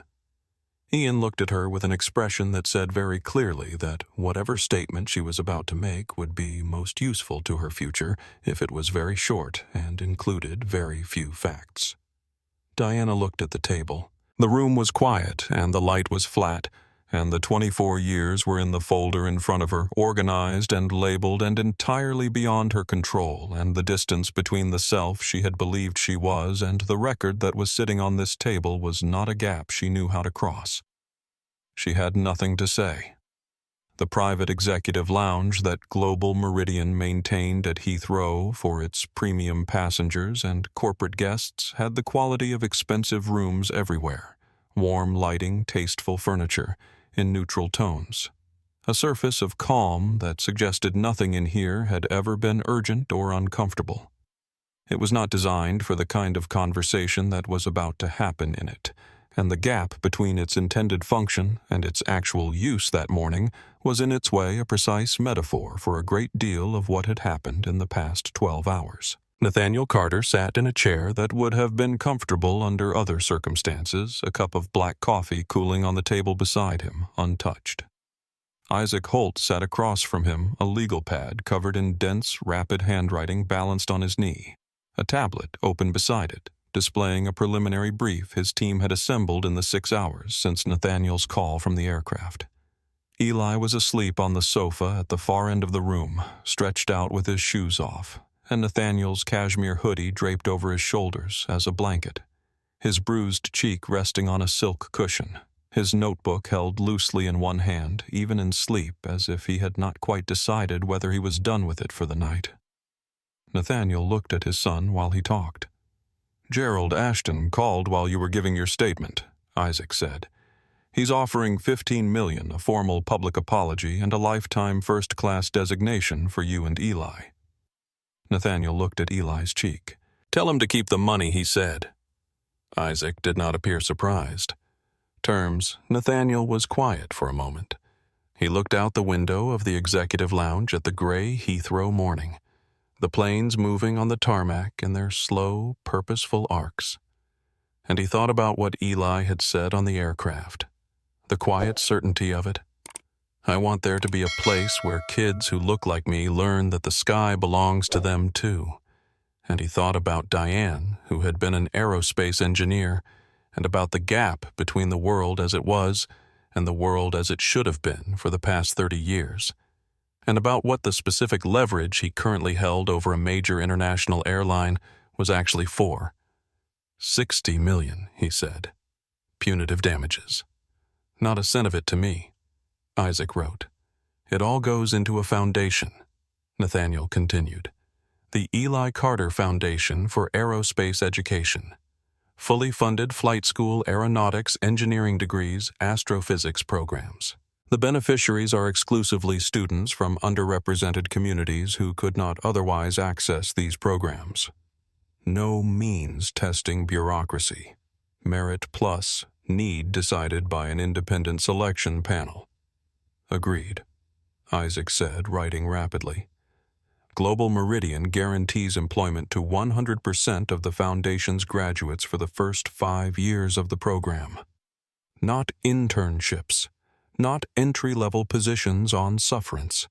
Actual substantive careers in aviation with mentorship and advancement tracked by an external oversight body." "That's aggressive," Isaac said. "Yes," Nathaniel said. "They'll accept it. I know." "What else?" Nathaniel leaned forward, his elbows on his knees, his hands loosely clasped. "Every single person employed by that airline, pilots, attendants, gate agents, ground crew, everyone participates in a mandatory training program on bias. Not the 1-hour module their HR department runs now. A genuine substantive program designed by an independent firm that I approve, delivered over a minimum of 3 months with outcome assessments. Starting within 90 days of signing," Isaac wrote. "And the HR protocol changes," Nathaniel said. "Any complaint involving racial discrimination at any level of the airline escalates to board level within 48 hours. No more administrative burial. No more quiet resolutions. Every complaint is documented, reviewed by an independent party, and tracked. The records are auditable by the Foundation's oversight body on a quarterly basis." Isaac looked up from his notepad. "If they refuse any part of this," Nathaniel's voice did not change in pitch or speed or temperature. "I exercise the debt clauses in our credit facility. I block their next dividend payment. I request an immediate restructuring audit. I have the authority to do all 3 within the next business day, and Ashton knows it." Isaac held his gaze for a moment, then looked back at his notepad. "They won't refuse." "No," Nathaniel agreed. "They won't," the sofa rustled. Eli had not been fully asleep for the past several minutes, which Nathaniel had suspected, because Eli slept the way his mother slept, deeply and completely, and the quality of stillness on the sofa had been for a little while. The engaged, listening stillness of someone taking something in rather than the oblivious stillness of sleep. Eli shifted and sat up slowly, the hoodie sliding off his shoulders, his notebook still in his hand, and he looked across the room at his father with a sleep-soft version of his normal, focused expression. "Did you name the foundation after me?" he said. "I did," Nathaniel said. Eli thought about this with the seriousness he brought to things that required it, looking down at the notebook in his hand. "Can I have a say in how it works? Like, can I be on the selection committee when I'm older, to help pick which students get in?" Nathaniel looked at his son, this 12-year-old boy sitting on a sofa in an airport executive lounge with a bruised cheek and his shoes off and his notebook in his hands, asking to be given agency over the thing that was being built in his name, and felt something move in his chest that was large and quiet and entirely beyond articulation. That, he said, was always the plan. Eli nodded, satisfied, and leaned back against the sofa cushions and looked up at the ceiling of the executive lounge with the expression he got when he was thinking about something important and did not yet have the exact right words for it. The gray Heathrow morning pressed against the windows. The planes moved on the tarmac outside, steady and purposeful. Dad Eli said to the ceiling, "Yes. The foundation kids when they get their first acceptance letters. I want someone to tell them it was always theirs, the sky, not that they earned it or won it, just that it was always theirs and someone forgot to say so." Nathaniel looked at his son for a long moment. "I'll make sure of it," he said.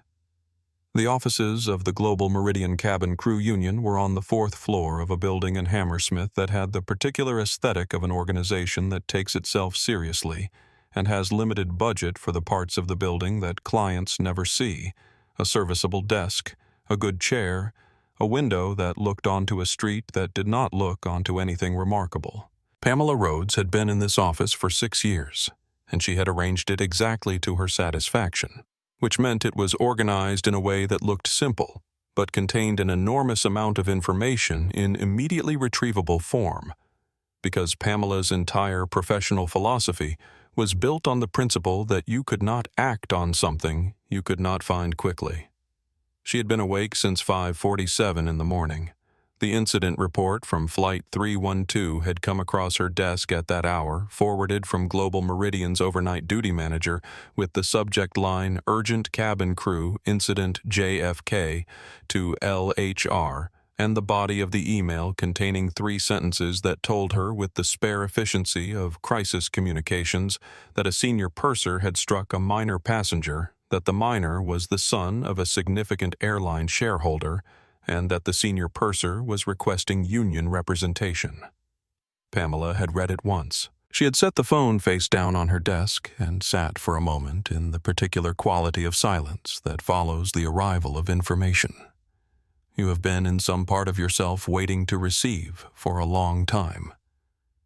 Not because she had wanted this to happen. She had never wanted any version of this to happen to any child, but because she had known, with the specific knowledge of someone who has watched a pattern build over many years, that it would eventually produce something that could no longer be contained. She had thought about the Asian circuit, 18 months, 22 years ago. The deliberate assignments, the public commentary, the isolation.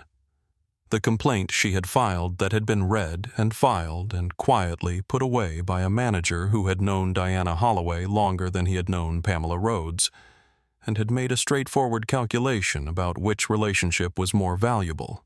The specific, clarifying humiliation of being told in language that was professional and therefore unarguable that what had happened to her was a matter of perspective. She had not left the airline. She had not transferred. She had done something that required more patience and more strategic clarity than either of those options. She had stayed, and she had worked, and she had made herself more valuable to the union with every year that passed. And she had kept the complaint. Her original complaint, the one that had been buried in a file on her personal hard drive that she had moved from computer to computer for 22 years. Not because she had a plan for it, but because she believed as a matter of principle that true records of true events deserved to exist somewhere, even if they were not yet useful. She had called Global Meridian's legal division at 6:15 in the morning. She had told them that the union would not be representing Diana Holloway, and that she was prepared to facilitate the unsealing and transfer of Diana's full employment record, including the 3 buried complaints, to the investigating authority. The legal team had been in her assessment relieved in a way that told her they had been expecting to have a very different, much more difficult conversation. She had written the email to Diana herself. She had read it back 3 times. She had pressed send and then sat with it for a moment because the sending of it was the end of something that had been alive in her for a long time, and endings of long things deserve a moment of acknowledgement. Then she had opened a new document on her laptop and begun drafting the proposal she had been building in her head for the better part of a year, a revised union protocol for the handling of racial discrimination complaints with specific provisions for escalation. Paths that could not be administratively closed without board-level review, and mandatory reporting timelines and an external oversight mechanism. 47 pages by the time she finished.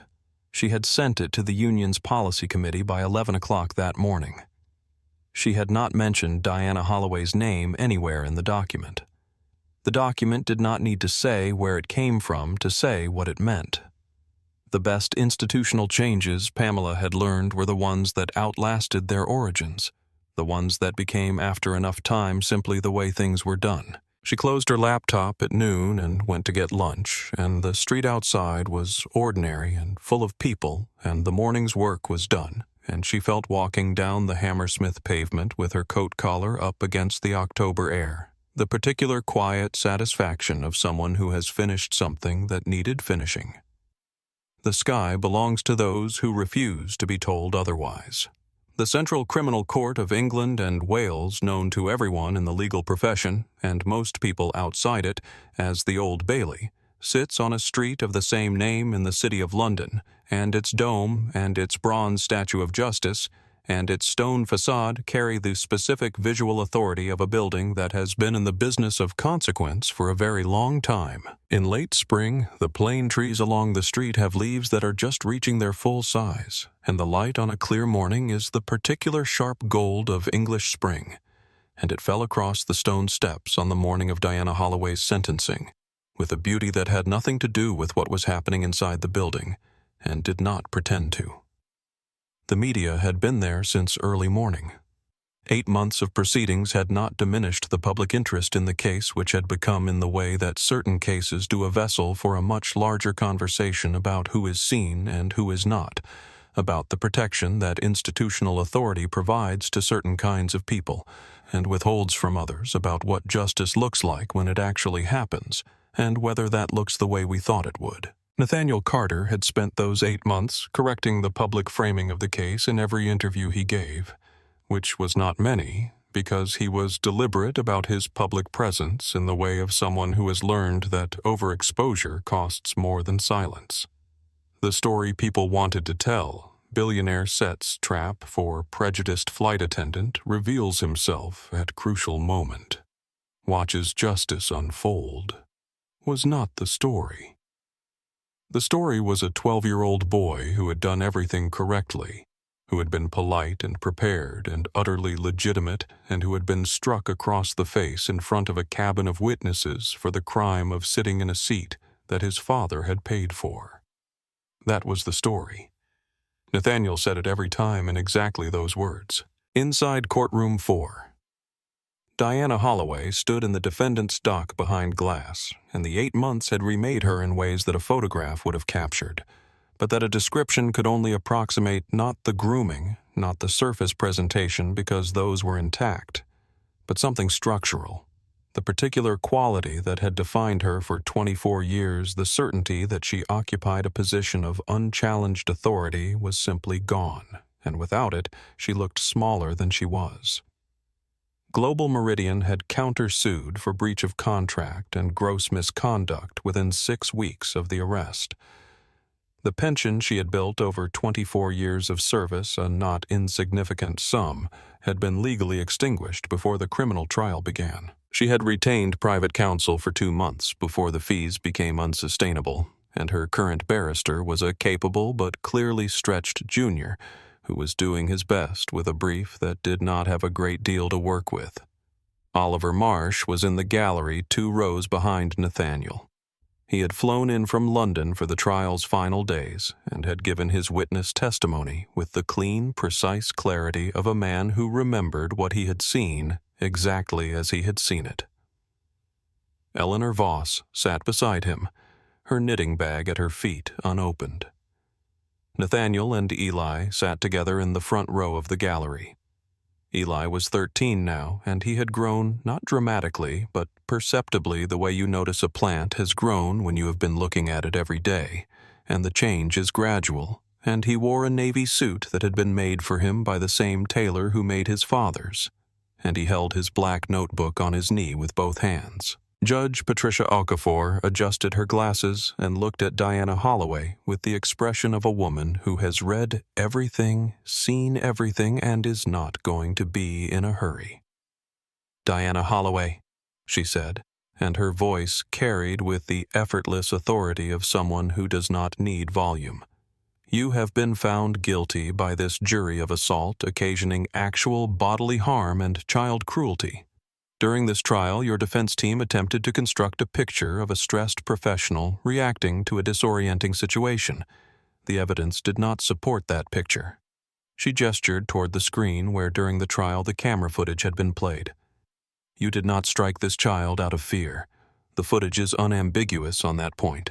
You struck him because he did not conform to the world as you had decided it should be arranged, and you believed that your position gave you the authority to enforce that arrangement on a 12-year-old boy who had done nothing wrong." Diana's hands tightened on the dock rail. "In light of the severity of your actions, the aggravating factor of racial bias, the pattern of prior behavior documented in your employment record, and the specific harm inflicted upon a minor, I find that a non-custodial sentence would be wholly inappropriate." Judge Okafor paused. "I sentence you to 16 months in a custodial facility. You are furthermore permanently barred from any professional capacity involving the supervision, care, or service of minors. Take her down." The gavel came down with a sound that everyone in the room heard differently, and Eli heard it the way he had heard everything on this case, carefully, completely, and with his full attention. The bailiff stepped into the dock, and Diana Holloway was turned, and her hands were taken, and as she was moved toward the door that led to the holding cells beneath the court. She turned her head as people do in those moments with the instinct to look at something real before a door closes on the world above. She did not look at the judge. She did not look at the press gallery, which was doing its collective job of recording and transmitting busy with the tools of documentation. She looked at Eli. He was sitting in the front row of the gallery with his notebook on his knee and his father beside him, and he did not look away when her eyes found him, because Eli Carter had been taught by 2 people who believed in the importance of bearing witness to look at the things that are happening. Even the hard ones with your full and open attention, because looking away is its own kind of statement and not always the kind you mean to make. He looked at her without triumph and without hardness and without the particular performed indifference that would have been its own kind of cruelty. He looked at her with the full, clear, undefended attention of a child who is seeing a human being at the end of something, and there was a quality in that look, a kind of gravity, a kind of acknowledgement that was in the end more devastating than any expression of victory could have been, because it recognized what she was and did not diminish it, and that recognition was worse than dismissal. She had hit him because she had looked at him and seen a category rather than a person. He was looking at her and seeing a person. The door closed. Eli looked down at the notebook on his knee. The noise of the courtroom resumed around him, the movement of press, the gathering of papers, the low murmur of people transitioning from the held stillness of a verdict to the ordinary flow of a day. and he sat in the middle of it and did not move for a moment. His father was watching him with the focused, quiet attention he brought to his son at moments that he understood mattered, the attention of someone who is trying to be fully present for something that will not happen twice. Eli opened the notebook to the last page where he had written anything. It was the page from the courtroom this morning. The observation he had made before proceedings began a single line. 8 months since 3B. The bruise is gone. The notebook isn't. He read it. Then he turned to the next clean page and picked up his pen and wrote one sentence. He looked at it for a moment. Then he closed the notebook and tucked it under his arm and stood up, and Oliver Marsh leaned forward from the row behind and extended his hand, and Eli shook it with the ease of someone who has been doing this in boardrooms and courtrooms for 8 months, and has developed the particular poise of a person who has been through something and has come through it with more than he had when it started. Your witness testimony made a difference, Eli said to Oliver, with a directness that made Oliver Marsh, a man who spent his professional life in rooms full of sophisticated people, smile in the way you smile when a 12-year-old says something that sounds like a much older person, and you understand they are not performing it. So did yours, Oliver said. Eleanor Voss said nothing. She stood and she put her hand briefly on Eli's shoulder, the gesture of an older person toward a younger one that communicates something that does not have a clean name, somewhere between "I see you" and "well done" and "I'm sorry you had to be here at all." And Eli nodded at her, and that was enough. Nathaniel Carter guided his son through the courtroom and toward the doors, and outside the autumn light was waiting, and the city was going about its business, and the stone steps of the Old Bailey led down to a street where the next part of things was already beginning. The media contingent outside the Old Bailey had the organized chaos of a large press event that has been waiting in one place for a while, reporters from outlets in a dozen countries, cameras on poles and shoulders, the specific controlled urgency of professionals who know exactly what they are waiting for and have prepared their questions carefully. The story had been running for 8 months and had picked up different meanings in different countries and different contexts. And this was the final chapter of the legal part of it, and everyone had something to say about what it meant. Nathaniel and Eli came through the doors and down the steps with the contained, purposeful movement of two people who have talked about how they want to handle this and have made a decision. Nathaniel's hand resting on Eli's shoulder, not as a guide or a restraint, but as a point of contact, a simple human continuity between the two of them that the cameras would capture without fully translating what it contained. The questions came immediately from several directions simultaneously. Nathaniel raised one hand, slightly a small, unhurried gesture that nonetheless organized the crowd and waited until there was enough quiet for a voice to carry. "Mr. Carter," a reporter near the front called out, "do you feel that justice was served today?" Nathaniel looked at Eli. Eli gave a nod so small and specific that it was almost a private signal between them. Today, a court confirmed what every witness on that aircraft already knew. Nathaniel said, his voice level and carrying, reaching the cameras and the recorders without effort. A woman who believed her prejudice was a form of authority learned that it was not. That matters. But true justice isn't a verdict. It's what a verdict makes possible. He paused. This morning, the Eli Carter Foundation for Aerospace Education enrolled its first cohort, 75 students between the ages of 14 and 19 from communities in Chicago, Lagos, Manila, Birmingham, and 8 other cities. They are going to learn to fly. They are going to learn to engineer. They are going to learn to lead. Global Meridian Airlines is funding every tuition cost, and they have committed to hiring every graduate. He paused again. We didn't remove one person from the sky. We put 75 new ones on the path toward it. Cameras moved, microphones extended. The crowd had the quality of attending to something carefully. Another reporter closer to Eli. And Eli, what do you want the world to know about what happened to you? Eli was holding his notebook against his side with one arm.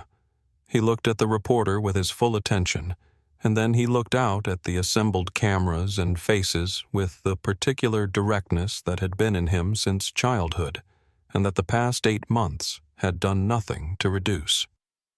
"My mom was an aerospace engineer," he said. "She used to say that the universe doesn't care about your ego, only your curiosity." He paused for exactly the right amount of time. "I think that's all I want to say." A brief, complete silence descended on the press bank. The particular silence that falls when someone has said something that the room needs a moment to receive. Then the questions resumed, and Nathaniel answered a few more, and a photographer got the shot that would run in 40 countries. The man in the dark coat and his son in the navy suit, standing side by side on the steps of the Old Bailey in autumn light, and after a while, Nathaniel touched Eli's shoulder again, and they turned and walked down the remaining steps toward the waiting car, and the microphone stayed behind them, and neither of them looked back. In the car, before the door closed, Eli said quietly, "She looked at me in there, at the end." Nathaniel said, "I know. I hope she's okay," Eli said.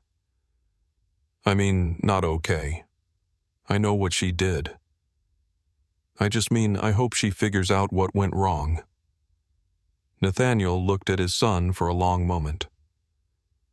"That he said is the most generous thing I have ever heard you say.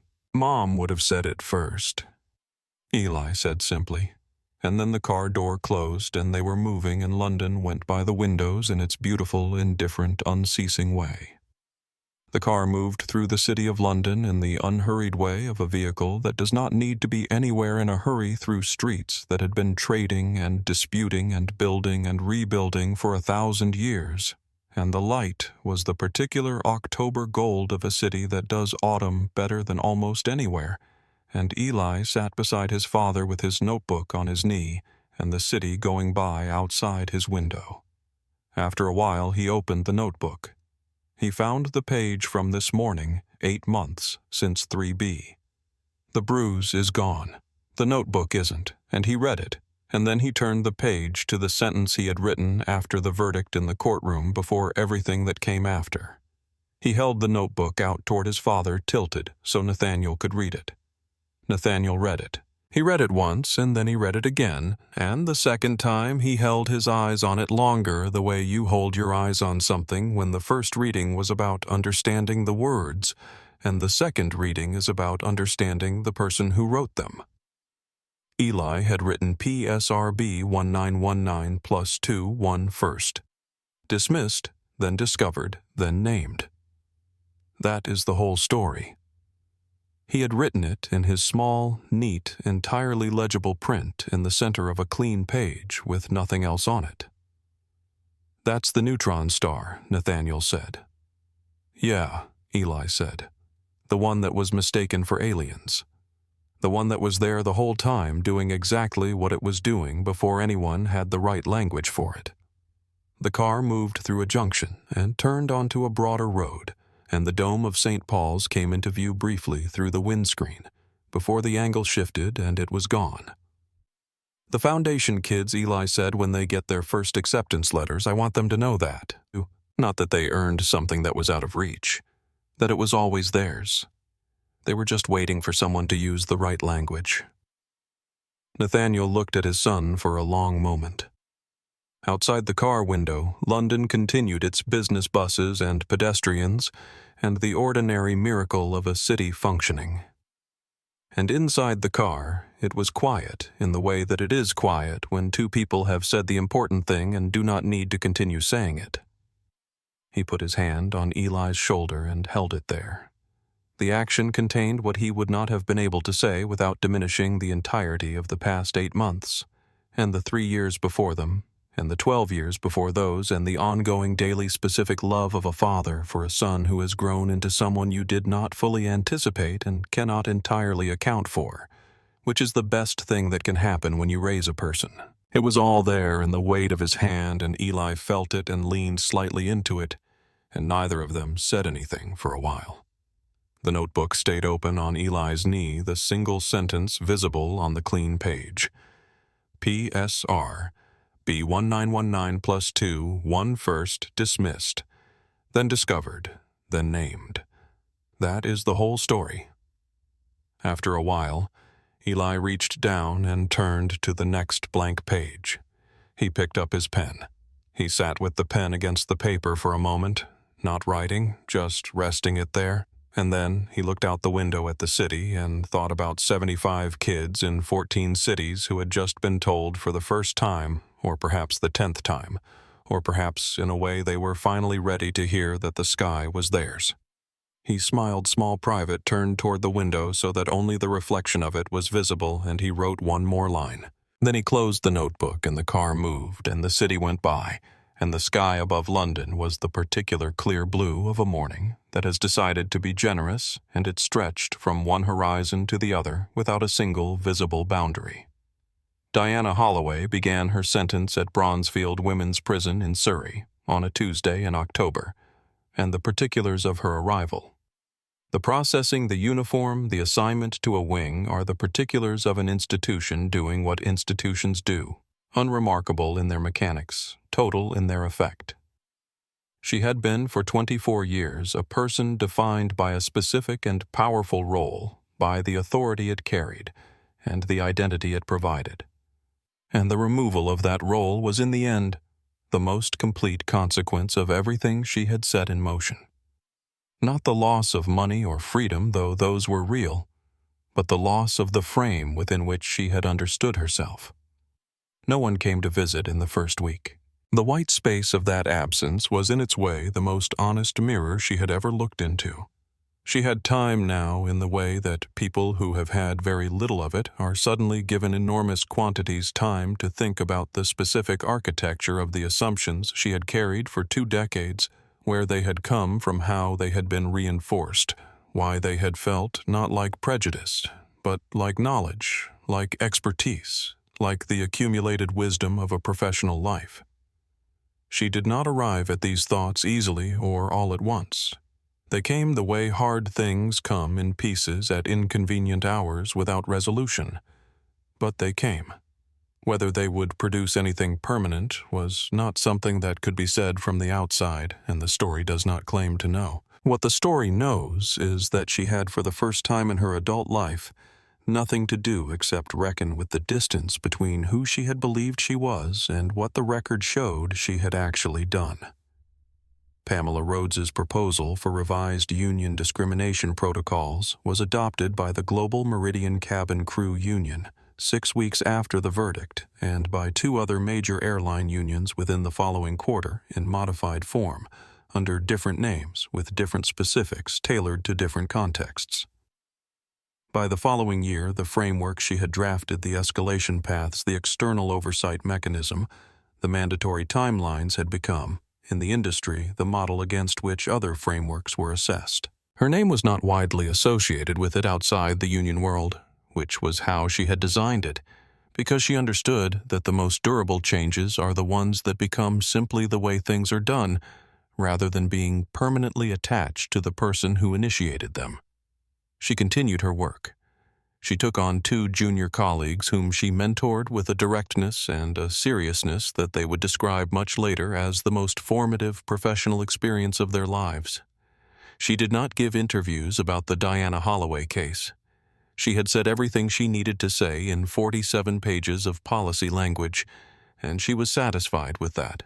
The first cohort of the Eli Carter Foundation for Aerospace Education enrolled in the autumn, and the opening ceremony was held in Chicago, which was Nathaniel's choice for reasons that were personal and did not require explanation. And Eli stood at the front of a room full of 75 students and said exactly 1 sentence before sitting down. He had been planning what to say for 3 months, had written and discarded 7 different versions, and had arrived, as he usually did after that particular process, at something simple. He said, "This sky has always been yours. Someone just forgot to tell you." The room absorbed it the way rooms absorb things that are true and simply stated without elaboration, without applause immediately, with the brief still moment of something being received. Then the applause began, and it was the applause of 75 young people who had been told something they needed to hear, and it was the best sound in the room by a significant margin. Eli sat down next to his father. He put the notebook on his knee. He looked out at the students 14 to 19 years old from a dozen countries and 40 cities, black and brown and Filipino and Nigerian and Jamaican and Chicagoan, and all of them curious about the sky in the specific way that had gotten Eli's mother into aerospace and his mother's death into Eli's grief, and Eli's grief into a notebook, and the notebook into evidence, and the evidence into a courtroom, and the courtroom into this room, this moment. These 75 faces looking at the front of the room with the particular expression of people who have been invited into something real. First dismissed Eli had written in his notebook, in the October car, in the October light. Then discovered. Then named. That is the whole story. He looked at the room. He opened the notebook to a new page. He began to write. If this story moved you, if it made you feel something you want to hold on to, please subscribe to our channel and share it with someone who needs to hear it. And let us know in the comments. Have you ever seen someone refuse to be made small and watch the world eventually catch up to who they always were? We'd love to hear your story.